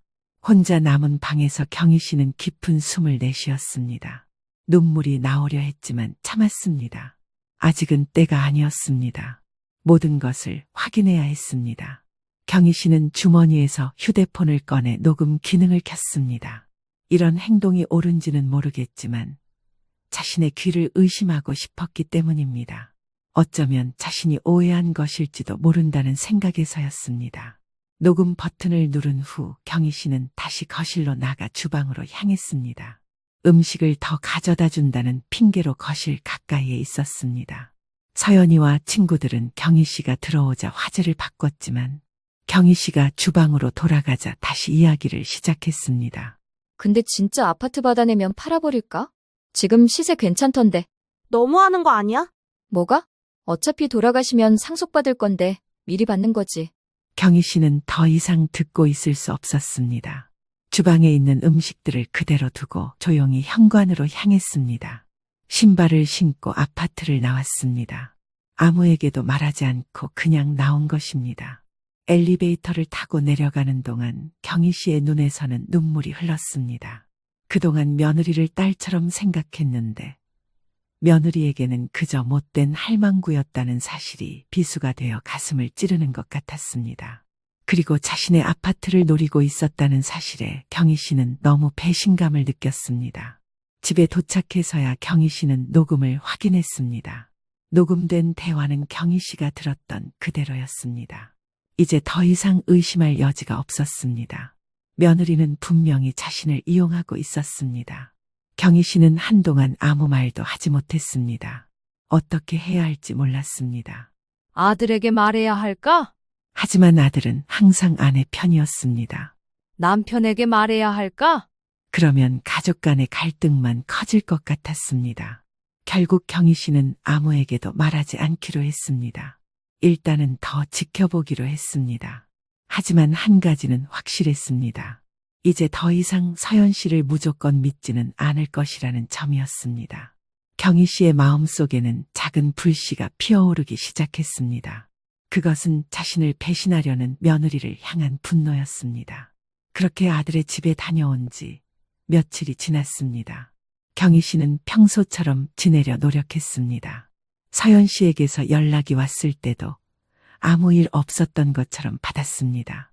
서연 씨는 모임에 갑자기 나간 것에 대해 물었고 경희 씨는 급한 일이 생겼다고 둘러댔습니다. 며느리는 별 의심 없이 그 말을 받아들인 것 같았습니다. 어느 날 아침 경희 씨의 휴대폰에 알림음이 울렸습니다. 카카오톡 메시지였습니다. 확인해보니 모르는 단톡방에 초대되어 있었습니다. 경희 씨는 처음에는 스팸이나 해킹인 줄 알았기에 얼른 나가려고 했습니다. 하지만 자세히 보니 며느리 서연 씨와 친구 민지 씨의 이름이 보여 나가려는 손을 멈췄습니다. 이게 뭐지? 왜 이런 단톡방에 나를? 경희 씨는 혼란스러웠습니다. 왜 며느리와 친구들의 단톡방에 자신이 초대된 것일까? 아마 며느리가 실수로 잘못 초대한 것 같았습니다. 경희 씨는 어떻게 해야 하나 고민하던 중 올라오는 대화 내용이 눈에 들어왔습니다. 그리고 그 내용을 본 경희 씨는 충격에 빠져 휴대폰을 툭 하고 떨어뜨렸습니다. 자신에 대한 이야기였기 때문입니다. 서연이와 친구들은 경희 씨를 시엄마, 할망구, 꼰대라고 부르며 이야기하고 있었습니다. 모임날 경희 씨가 만든 음식에 대해서도 안 좋은 이야기가 오고 가고 있었습니다. 경희 씨는 손이 떨렸습니다. 그동안 자신이 경계심 없이 대해준 며느리가 뒤에서는 이렇게 자신을 깎아내리고 있었다는 사실에 충격이었습니다. 하지만 더 충격적인 내용이 있었습니다. 어머님이 아파트 주겠다는 소리는 안 하시네. 좀 더 적극적으로 나가봐야 할 것 같아. 어떻게 할 건데? 좀 더 자주 찾아가서 살갑게 굴어야지. 어차피 노인네들은 관심 받는 걸 좋아하잖아. 경희 씨는 가슴이 무너지는 것 같았습니다. 이것이 며느리의 진짜 모습이었습니다. 자신에게 살갑게 대하는 것도 자주 연락하는 것도 모두 아파트를 노리는 연기였던 것입니다. 경희 씨는 한동안 아무 말도 하지 못했습니다. 단톡방에서 나가야 할지 아니면 그냥 지켜봐야 할지 고민했습니다. 결국 나가지 않기로 했습니다. 모두가 자신이 단톡방에 있다는 사실을 모르는 것 같았기 때문입니다. 아마도 며느리가 실수로 자신을 초대한 모양이었습니다. 며느리의 실체를 알게 된 것은 충격이었지만 한편으로는 확실한 증거를 얻게 된 것이기도 했습니다. 경희 씨는 단톡방의 대화를 계속 지켜보기로 했습니다. 그리고 중요한 대화들은 저장을 하기 시작했습니다. 예전에 딸이 새로운 기능이라면서 알려준 방법대로 휴대폰 화면을 캡처하는 것이었습니다. 이런 걸 다 해야 하다니. 박 씨는 자신의 모습에 한숨이 저절로 나왔습니다. 경희 씨는 자식들을 위해 평생을 살아왔습니다. 그런데 이제 와서 증거를 모으고 의심하고 경계해야 한다니 마음이 아팠습니다. 하지만 현실을 직시해야 했습니다. 더 이상 자신이 이용당하게 놔둘 수는 없었던 겁니다. 다음 날 단톡방에서 더 충격적인 대화가 오갔습니다. 어머님이 진짜 집안 넘겨주시면 어떡하지? 오빠한테 말해서 설득해달라고 해야 하나? 남편한테 부탁해봐. 네 남편은 자기 엄마한테 말하면 되잖아. 오빠는 엄마 앞에만 서면 쫄아버려. 나중에 진명에 바꾸려면 증여세나 상속세 같은 것도 많이 들 텐데 우리가 내야 하나? 경희 씨는 충격을 받았습니다. 아들 재민이도 이 일에 관여하고 있는 것일까? 아들과 며느리가 공모해서 자신의 아파트를 가로채려는 것일까? 경희 씨는 자신의 사랑하는 아들을 의심하고 싶지 않았지만 서연이의 말을 들어보면 아들 재민이가 이 일에 대해 알고 있는 건 아닌 것 같았습니다. 아니나 다를까 그날 저녁 아들 재민이로부터 전화가 왔습니다. 엄마, 잘 지내셨어요? 아버지는 요즘 텃밭 농사 어때요? 잘 지내지. 네 아버지는 요즘 토마토랑 오이가 잘 된다고 좋아하더라. 그래요? 다음에 내려갈 때 좀 얻어와야겠네요. 그런데 엄마, 서울 아파트는 어떻게 하실 거예요? 경희 씨는 순간 가슴이 철렁 내려앉았습니다. 하지만 침착하게 대답했습니다. 아파트? 왜? 아니, 요즘 집값이 많이 올랐더라고요. 그래서 어떻게 하실 계획인지 궁금해서요. 아직은 팔 생각 없어. 우리가 서울 올라오면 있을 곳이 필요하잖아. 아, 네. 박 씨의 말에 아들 재민이의 목소리에서 실망감이 느껴졌습니다. 경희 씨는 그제서야 아들도 아내의 말에 넘어간 것 같다는 생각이 들었습니다. 전화를 끊고 나서 경희 씨는 쓸쓸한 마음이 들었습니다. 자식들이 자신의 재산만 바라보고 있다는 것이 너무 서글펐습니다. 일주일 동안 경희 씨는 단톡방의 대화를 지켜보며 모든 증거를 수집했습니다. 서연 씨와 친구들은 계속해서 경희 씨의 아파트에 대한 이야기를 나눴고 경희 씨를 속이는 방법에 대해서도 의논했습니다. 그들은 경희 씨가 자신들의 대화를 보고 있다는 사실을 전혀 모르고 있었습니다. 어느 날 단톡방에서 또 다른 충격적인 대화가 오갔습니다. 이번 주말에 시엄마네 가서 직접 물어볼까 해. 뭐라고 할 건데? 그냥 솔직하게 아파트 저희 주시면 안 되냐고. 어차피 나중에 물려주실 거면 지금 주시는 게 어때요? 이렇게. 그게 통할까? 한번 해봐야지. 안 되면 오빠 시켜서 물어보게 할 거야. 어머님은 아들한테 약해서 뭐든 들어줘. 경희 씨는 이제 모든 것이 명확해졌다고 느꼈습니다. 며느리는 자신을 속이고 이용해서 아파트를 차지하려 했고 이제는 직접적으로 요구할 계획이었습니다. 경희 씨는 더 이상 참을 수 없었습니다. 하지만 섣불리 행동하면 안 된다는 것도 알았습니다. 이 일을 어떻게 해결할지 깊이 생각해야 했습니다. 그래서 딸 지연이에게 전화를 걸었습니다. 지연아, 통화 좀 할 수 있어? 네, 엄마 무슨 일 있으세요? 목소리가 안 좋아 보여요. 경희 씨는 지난 몇 주 동안 있었던 일을 모두 딸에게 털어놓았습니다. 서연이의 모임에서 들은 대화, 단톡방에서 본 내용, 그리고 아들 재민이의 미묘한 태도 변화까지. 지연이는 잠시 침묵했다가 조용히 말했습니다. 엄마 정말 힘드셨겠네요. 그런데 증거는 확실한 거죠? 응, 모두 다 저장해뒀어. 그럼 이제 어떻게 하실 거예요? 아버지는 알고 계세요? 아직 아무한테도 말 안 했어. 아직은. 엄마, 이건 제 생각인데요. 일단 증거를 더 모으세요. 그리고 서연이가 직접 물어보면 그때 모든 걸 털어놓는 게 어떨까요? 그때까지는 모르는 척 하세요. 경희 씨는 딸의 조언이 맞다고 생각했습니다. 서연이가 직접 아파트 이야기를 꺼낼 때까지 기다려야 했습니다. 전화를 끊고 나서 경희 씨는 깊은 한숨을 내쉬었습니다. 자신이 이렇게까지 해야 한다는 사실이 슬펐습니다. 하지만 이제는 돌이킬 수 없었습니다. 며느리의 진짜 모습을 받고 이제 자신과 남편이 함께 살 이 집을 지켜야만 했습니다. 경희 씨는 단톡방에서 나가지 않고 계속 지켜보기로 했습니다. 그리고 서연이가 이번 주말에 온다고 했으니 그때까지 모르는 척 연기하기로 했습니다. 그리고 모든 증거를 확실히 준비해 두기로 했습니다. 이제 더 이상은 안 돼. 내가 너무 오래 참았어. 경희 씨의 마음속에서는 분노와 결단이 자라고 있었습니다. 평생 가족을 위해 살아온 자신이 이렇게 배신당하는 것을 더 이상 묵과할 수 없었습니다. 이제는 자신을 위한 결단을 내려야 할 때였습니다. 주말이 다가오자 경희 씨는 긴장되기 시작했습니다. 단톡방에서 서연이가 말했던 대로 이번 주말에 아파트 얘기를 꺼낼 것이 분명했기 때문입니다. 경희 씨는 모든 증거를 준비해 두었습니다. 단톡방 대화 내용을 스크린샷으로 저장하고 모임에서 녹음한 파일도 확인했습니다.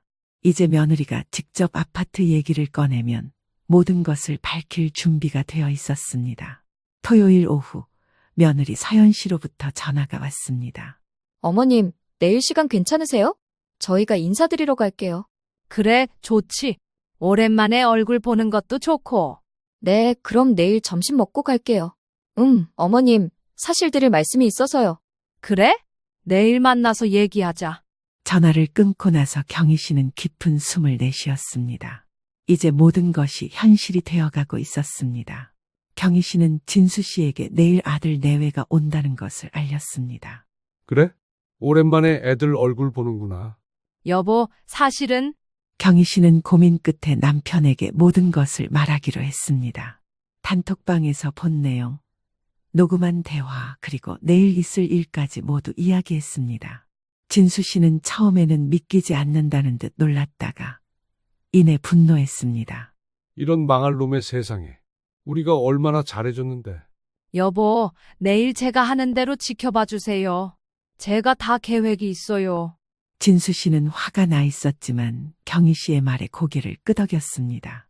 경희 씨가 이렇게 단호한 모습을 보이는 것은 드문 일이었습니다. 항상 참고 이해하려 했던 경희 씨가 이제는 다른 사람이 된 것 같았습니다. 다음 날 아들 내외가 집에 도착했습니다. 두 사람은 평소보다 더 공손하게 인사했습니다. 특히 며느리는 선물까지 가져왔습니다. 어머님, 이거 요즘 유명하다는 홍삼이에요. 건강에 좋대요. 고맙구나.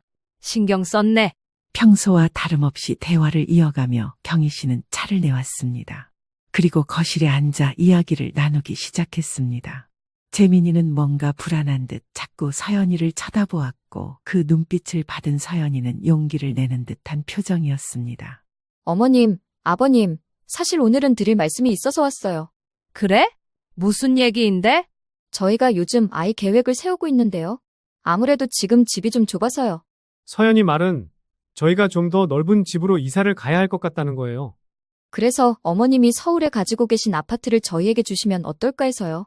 어차피 시골에 계시니까 그 집은 거의 비어 있잖아요. 경희 씨는 마음속으로 드디어 말하는구나라고 생각했습니다. 그러나 겉으로는 아무렇지 않은 척 물었습니다. 그럼 우리가 서울에 올라오면 어디서 지내야 하니? 저희 집에 오시면 되죠. 아니면 원하실 때 언제든지 저희가 방을 내어드릴게요.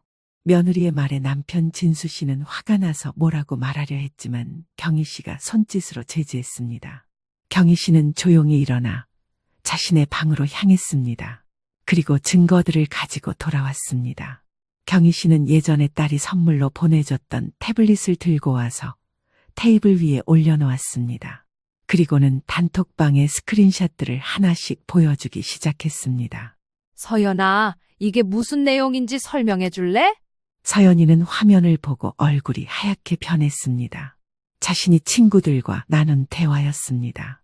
경희 씨를 못된 할망구라고 부르고 아파트를 노린다는 내용이 고스란히 담겨 있었습니다. 이게 어떻게? 너희 단톡방에 나도 초대되어 있더라. 아마 실수로 그랬겠지? 무슨 소리예요? 이게 뭐예요? 경희 씨는 이어서 녹음 파일을 틀었습니다. 서연이와 친구들이 모임 때 서로 주고받은 대화였습니다. 시어머니를 구슬려서 아파트를 받아내겠다는 내용이었습니다. 아들 재민이는 충격에 빠진 듯 말을 잇지 못했습니다. 서연이는 얼굴이 붉어졌다가 창백해지기를 반복했습니다. 어머님, 이건 그냥 농담이었어요. 저희끼리 장난치는 거였다고요. 농담, 장난? 네가 나를 뒤에서 못된 할망구라고 부르는 게 장난이야? 우리가 너희에게 뭘 잘못했니? 이렇게 우리를 속이고 모욕하고. 아버지, 저는 정말 몰랐어요. 진짜예요. 경희 씨는 아들을 쳐다보았습니다. 아들의 눈에는 놀라움과 혼란이 가득했습니다. 아마도 서연이의 계획을 모르고 있었던 것 같았습니다. 하지만 그것이 경희 씨의 마음을 덜 아프게 하지는 않았습니다. 재민아, 네가 정말 몰랐다면 더 기가 막히구나. 네 아내가 네 부모를 이렇게 생각하고 있었는데 넌 전혀 눈치채지 못했다는 거니? 경희 씨의 말에 재민이는 말문이 막힌 듯 고개를 숙였습니다. 서연 씨는 변명을 하려 했지만 명백한 증거 앞에서 할 말이 없었습니다. 사실 이런 말 하기 싫었다. 내가 너희에게 뭘 그리 바랐다고. 그저 정직하게 진심으로 대해주길 바랐을 뿐인데. 경희 씨의 목소리가 떨렸습니다. 하지만 이내 단호한 표정으로 말을 이었습니다. 아파트 얘기는 잊어라. 그 집은 내 거고 내가 필요할 때 쓸 거다.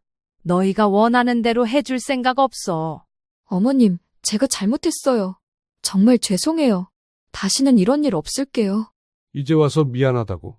너희가 우리를 어떻게 생각했는지 다 드러났는데 무슨 말이 더 필요하냐? 재민이는 눈물을 글썽이며 고개를 들었습니다. 엄마, 정말 죄송해요. 저도 책임이 있어요. 아내의 행동을 제대로 살피지 못했어요. 경희 씨는 아들의 눈물 어린 사과에도 마음이 쉽게 풀리지 않았습니다. 너무 큰 상처를 받았기 때문입니다. 게다가 서연이의 사과가 진심인지도 의심스러웠습니다. 증거가 있으니 어쩔 수 없이 사과하는 것처럼 보였습니다. 나는 이제 더 이상 너희와 관계를 유지하고 싶지 않구나. 엄마, 그게 무슨 말씀이세요? 이렇게 배신당하고 이용당했는데 어떻게 예전처럼 지낼 수 있겠니? 내가 너희를 볼 때마다 이 일이 생각날 거야. 나도 같은 생각이다. 이런 식으로 우리를 대하는 사람들과는 더 이상 관계를 유지할 수 없다. 경희 씨의 말에 며느리 서연 씨는 무릎을 꿇고 용서를 빌었습니다. 자신의 잘못을 인정하고 다시는 그런 일이 없을 거라고 약속했습니다. 재민이도 어머니의 손을 잡고 울며 사과했습니다. 엄마, 제발요. 저희를 떠나지 마세요. 저희가 다 고칠게요. 경희 씨는 아들의 손을 잡았다가 천천히 놓았습니다. 그리고 조용히 말했습니다.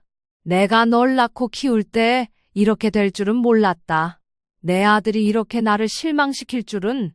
눈물이 경희 씨의 뺨을 타고 흘렀습니다. 그러나 그것은 슬픔의 눈물이라기보다는 결단의 눈물이었습니다. 난 너희가 진심으로 반성하고 있는지 모르겠다. 서연이의 태도를 보면 그저 들켜서 미안한 것 같은데. 아니에요, 어머님. 정말 제가 잘못했어요. 제발 용서해 주세요. 용서는 시간이 지나야 할 수 있을지도 모르겠다. 하지만 지금은 너희와 거리를 두고 싶어. 재민이와 서연이는 계속해서 용서를 빌었지만 경희 씨의 결심은 확고했습니다. 그리고 한 가지 더 결정을 내렸습니다. 그리고 내가 줬던 돈, 결혼할 때 보태준 전세금, 너희한테 지원해준 모든 걸 돌려받을 거야. 엄마, 그건 왜 못 주니? 그 돈은 내가 너희를 믿고 빌려준 거였어. 이제 그 믿음이 깨졌으니 돌려받는 게 맞지. 재민이와 며느리는 서로를 바라보았습니다. 그들에게 그 돈을 당장 마련하는 것은 쉽지 않을 터였습니다. 한 달 안에 돌려줘. 그리고 그때까지 우리에게 연락하지 마라. 진수 씨의 말에 아들 내외는 할 말을 잃었습니다. 그들은 고개를 숙인 채 일어났습니다. 떠나기 전 재민이가 마지막으로 말했습니다. 정말 죄송합니다. 꼭 돈 마련해서 돌려드릴게요. 그리고 엄마, 아버지, 저희를 제발 잊지 말아주세요. 경희 씨는 아무 말 없이 고개를 돌렸습니다. 아들 내외가 나간 후 집안은 무거운 침묵에 휩싸였습니다. 경희 씨와 진수 씨는 한동안 말없이 앉아 있었습니다. 괜찮아? 아니, 하나도 괜찮지 않아. 하지만 이렇게 하는 게 맞는 것 같아. 그래, 당신 결정이 옳다고 생각해. 우리가 이용당하고 무시당할 필요는 없어. 경희 씨는 남편의 손을 꼭 잡았습니다. 가슴이 아팠지만 한편으로는 홀가분한 느낌도 들었습니다. 이제 더 이상 거짓된 관계에 매여 있지 않아도 된다는 해방감이었습니다. 그날 밤 경희 씨는 딸 지연이에게 전화를 걸었습니다. 경희 씨는 모든 일을 이야기하고 나서 딸의 조언을 구했습니다. 엄마 정말 힘드셨겠네요. 하지만 저는 엄마 결정이 옳다고 생각해요. 자존심을 지키는 게 중요해요. 그래도 네 오빠인데. 오빠도 잘못했어요. 아내가 그런 행동을 하는데 모르고 있었다는 건 말이 안 되는 거예요? 경희 씨는 딸의 말에 위로를 받았습니다. 그리고 앞으로 자신의 남은 인생을 어떻게 살아갈지 생각하기 시작했습니다. 이제 더 이상 자식들의 눈치를 보며 살 필요가 없었습니다. 자신과 남편만의 행복을 찾아야 할 때였습니다. 그날 이후 경희 씨는 아들 내외와 연락을 끊었습니다. 그리고 부동산을 찾아 아파트 매각을 준비하기 시작했습니다. 이제는 새로운 시작을 할 때였습니다. 경희 씨가 아들 내외와 관계를 끊겠다고 선언한 지 일주일이 지났습니다. 처음에는 후련한 기분도 들었지만 시간이 지날수록 마음 한구석이 허전했습니다. 아무리 잘못한 일이 있다 해도 자식인데 이렇게 완전히 관계를 끊는 것이 맞는 건지 의문이 들기도 했습니다. 특히 밤에 잠들기 전 아들 재민이의 어린 시절 모습이 떠오르면 가슴이 아팠습니다. 괜찮아? 요즘 잠도 못 자는 것 같은데. 그냥 생각이 많아서 그래. 재민이 생각하는 거지? 나도 그래. 하지만 우리가 잘못한 게 아니야. 그래도 재민이는 우리 아들인데 서연이가 잘못한 거지. 재민이는 재민이도 책임이 있어. 아내가 부모를 그렇게 대하는데 몰랐다는 게 말이 돼? 경희 씨는 남편의 말에 고개를 끄덕였지만 마음속으로는 여전히 갈등이 있었습니다. 그런 경희 씨에게 딸 지연이가 전화를 걸어왔습니다. 엄마, 요즘 어떠세요? 많이 힘드시죠? 그냥 그렇다. 살다 보면 이런 일도 있는 거지. 오빠한테서 연락 왔어요. 저한테 엄마 설득해달라고. 뭐라고 하던? 정말 후회하고 있대요. 서연이도 많이 반성하고 있다고. 그리고 돈 마련하느라 대출까지 받았대요.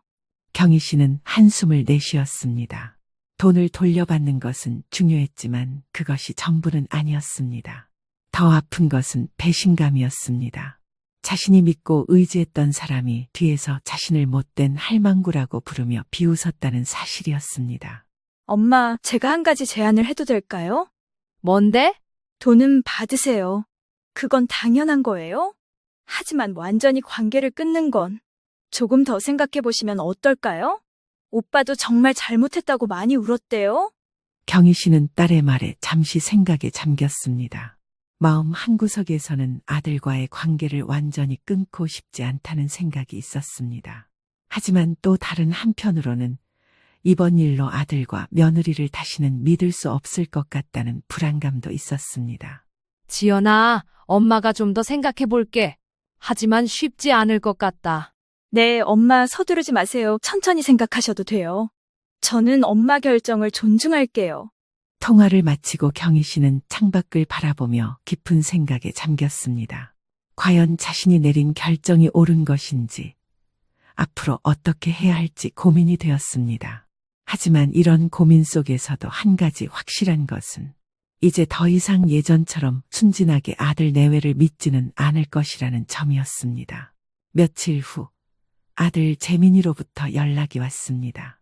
전세금을 마련했으니 언제 만나서 드릴지 물어왔습니다. 경희 씨는 진수 씨와 상의한 후 은행에서 만나자고 했습니다. 감정적인 만남보다는 공식적인 자리에서 깔끔하게 정리하고 싶었기 때문입니다. 약속한 날 경희 씨 부부는 시간에 맞춰 은행에 도착했습니다. 은행 입구를 바라보니 아들 부부가 이미 와서 기다리고 있었습니다. 두 사람 모두 안색이 좋지 않았고 특히 며느리 서연 씨는 많이 수척해 보였습니다. 어머니, 아버지. 들어왔구나. 돈은 다 준비했니? 네, 다 마련했어요. 대출 받고 회사에서 선지급도 받고. 경희 씨는 재민이의 말에 아무 대답도 하지 않았습니다. 그저 조용히 진행하기를 원했습니다. 재민이는 서류를 내밀었고 경희 씨 부부는 확인 후 사인을 했습니다. 모든 절차가 끝나자 어색한 침묵이 흘렀습니다. 어머님, 정말 죄송합니다. 제가 얼마나 큰 잘못을 했는지 이제야 깨달았어요. 경희 씨는 서연이를 쳐다보았습니다. 진심으로 뉘우치는 표정이었지만 경희 씨의 마음은 쉽게 열리지 않았습니다. 너무 큰 상처를 받았기 때문입니다. 그래, 알았다. 어머니, 저희가 정말 잘못했어요. 제발 한 번만 더 기회를 주세요. 다시는 이런 일 없을 거예요. 이미 다 끝난 얘기다. 우리는 이제 아파트도 팔고 시골로 완전히 내려갈 생각이다. 남편 진수 씨의 말에 아들 부부는 놀란 표정을 지었습니다. 아파트를 정말로 팔 줄은 몰랐던 모양입니다. 아파트를요? 그럼 서울에 오시면 어디서? 우리 걱정은 하지 마. 우리 살 길은 우리가 알아서 찾을게. 경희 씨의 단호한 태도에 재민이와 서연이는 더 이상 말을 잇지 못했습니다. 은행 업무가 모두 끝나자 경희 씨와 진수 씨는 일어났습니다. 어머니, 아버지, 정말 이대로 헤어지는 건가요? 경희 씨는 잠시 아들을 바라보았습니다. 아들의 눈에는 간절함이 가득했습니다. 경희 씨의 마음이 잠시 흔들렸지만 이내 단단해졌습니다. 시간이 지나봐야 알겠지. 지금은 우리가 정리할 게 있으니까. 그렇게 말하고 경희 씨와 진수 씨는 은행을 나왔습니다. 뒤에서 아들의 흐느끼는 소리가 들렸지만 돌아보지 않았습니다. 지금은 자신들의 상처를 치유하는 시간이 필요했습니다. 이후 경희 씨는 아파트 매각을 진행했습니다. 부동산에 내놓자 생각보다 빨리 매수자가 나타났습니다. 아파트 값이 오른 덕분에 좋은 가격에 팔 수 있었습니다. 그 돈으로 경희 씨는 시골집 근처에 작은 아파트를 하나 더 마련했습니다. 앞으로는 시골집과 그 아파트를 오가며 살기로 결정한 겁니다. 이제 우리끼리 편하게 살 수 있겠네. 그래. 이제 우리 인생을 살자. 너무 자식 생각에 매여 살지 말고. 경희 씨는 남편의 말에 고개를 끄덕였습니다. 하지만 여전히 마음 한구석에는 아들에 대한 그리움이 있었습니다. 사건이 있었는지 6개월이란 시간이 지났습니다. 경희 씨와 진수 씨는 완전히 시골로 내려와 살게 되었습니다. 새로 산 아파트는 가끔 도시에 올라갈 때 쓰거나 딸 지연이가 한국에 올 때 사용하기로 했습니다. 시골 생활은 생각보다 평화로웠습니다. 텃밭을 가꾸고 동네 노인회에서 활동도 하면서 새로운 삶에 적응해가고 있었습니다. 그러던 어느 날 경희 씨의 생일이었습니다. 아침부터 딸 지연이로부터 화상통화가 왔고 친구들도 축하 전화를 해왔습니다. 그런데 오후가 되자 문 밖에서 누군가 노크하는 소리가 들렸습니다. 누구지? 오늘 누가 온다고 한 사람이 있었나? 아니, 없었는데. 진수 씨가 문을 열자 그 앞에 아들 부부가 서 있었습니다. 재민이는 꽃다발을 들고 있었고 서연이는 케이크를 들고 있었습니다. 어머니, 생신 축하드려요. 경희 씨는 놀라서 말을 잇지 못했습니다. 6개월 동안 아들 내외와 연락을 하지 않았는데 갑자기 찾아온 것이었습니다. 너희들 어떻게 여기를? 지연이한테 주소 물어봤어요. 어머니 생신인데 축하드리고 싶었습니다. 경희 씨는 잠시 망설이다가 두 사람을 안으로 들였습니다. 거실에 앉자 어색한 침묵이 흘렀습니다. 아무도 먼저 말을 꺼내지 못했습니다. 그리고 그 침묵을 깬 건 다름 아닌 며느리 서연 씨였습니다. 어머님, 정말 죄송합니다. 이렇게 갑자기 찾아와서. 괜찮다. 어머니, 아버지, 저희가 요즘 많이 달라졌어요. 서연이도 많이 반성하고 저도 많이 생각했어요. 저희가 얼마나 어리석었는지 깨달았습니다. 네, 어머님, 제가 정말 잘못했어요. 그동안 너무 이기적으로 살았던 것 같아요. 어머님께 그런 상처를 드려서 정말 죄송합니다. 경희 씨는 며느리의 얼굴을 자세히 살펴보았습니다. 6개월 전과는 다른 모습이었습니다. 진심으로 반성하는 기색이 역력했습니다. 하지만 경희 씨는 여전히 조심스러웠습니다. 한번 무너진 신뢰는 쉽게 회복되지 않았기 때문입니다. 그래, 알았다. 너희도 많이 힘들었겠구나. 어머니, 저희 다시 관계를 회복할 수 없을까요? 너무 그리웠어요. 경희 씨는 아들의 말에 마음이 흔들렸습니다. 사실 경희 씨도 아들이 그리웠습니다. 하지만 쉽게 용서하기에는 상처가 너무 컸습니다. 재민아, 엄마도 널 많이 생각했다. 하지만 쉽게 예전처럼 될 수는 없을 것 같구나. 알아요, 어머니. 저희가 천천히 노력할게요. 그저 기회만 주세요. 너희가 진심으로 반성했다면 시간을 두고 지켜볼 수는 있겠지. 정말 감사합니다, 아버님. 제가 앞으로 정말 잘할게요. 어머님께도 진심으로 잘못했다고 사과드립니다. 경희 씨는 마음이 복잡했습니다. 한편으로는 자식을 완전히 잃고 싶지 않다는 생각이 들었고 또 한편으로는 또다시 배신당할까봐 두려웠습니다. 하지만 사람은 변할 수 있다는 것을 믿고 싶었습니다. 그래, 우리 천천히 다시 시작해보자. 하지만 다시는 그런 일이 없어야 해. 경희 씨의 말에 재민이와 서연이의 얼굴에 드디어 안도의 미소가 번졌습니다. 그리고 케이크에 촛불을 켜고 경희 씨의 생일을 축하했습니다. 오랜만에 가족이 모여 식사를 했고 이런저런 이야기를 나눴습니다. 서연이는 그동안 직장을 구해서 일을 시작했다고 했고 재민이도 열심히 일하고 있다고 했습니다. 저녁이 되어 아들 내외가 돌아간 후 경희 씨는 현관 앞에 서서 그들의 뒷모습을 바라보았습니다. 그리고 문득 깨달았습니다. 자신이 그동안 너무 자식만 바라보며 살았다는 것을. 이제는 자신과 남편의 행복을 더 중요하게 생각해야 할 때라는 것을. 여보, 나 이제 알겠어. 우리가 너무 자식한테 매여 살았던 것 같아. 그래. 이제는 우리 인생을 살자. 그리고 아들과의 관계도 천천히 쌓아가자. 그러자. 하지만 이번엔 조금 더 현명하게. 경희 씨는 남편의 손을 꼭 잡았습니다. 이제 더 이상 자식 때문에 눈물 흘리지 않겠다고 다짐했습니다. 그리고 남은 인생을 자신과 남편을 위해 살기로 결심했습니다. 아들 내외와의 관계도 천천히 회복해 나갈 것입니다. 하지만 이번에는 더 현명하고 더 단단하게. 경희 씨는 이제 알았습니다. 진정한 행복은 자식에게 매달리는 것이 아니라 자신의 삶을 소중히 여기는 데서 온다는 것을. 그리고 그것이 결국은 자식과의 건강한 관계를 만드는 길이라는 것을 말입니다. 그날 밤 경희 씨는 오랜만에 편안한 마음으로 잠이 들었습니다. 이제 새로운 시작이었습니다.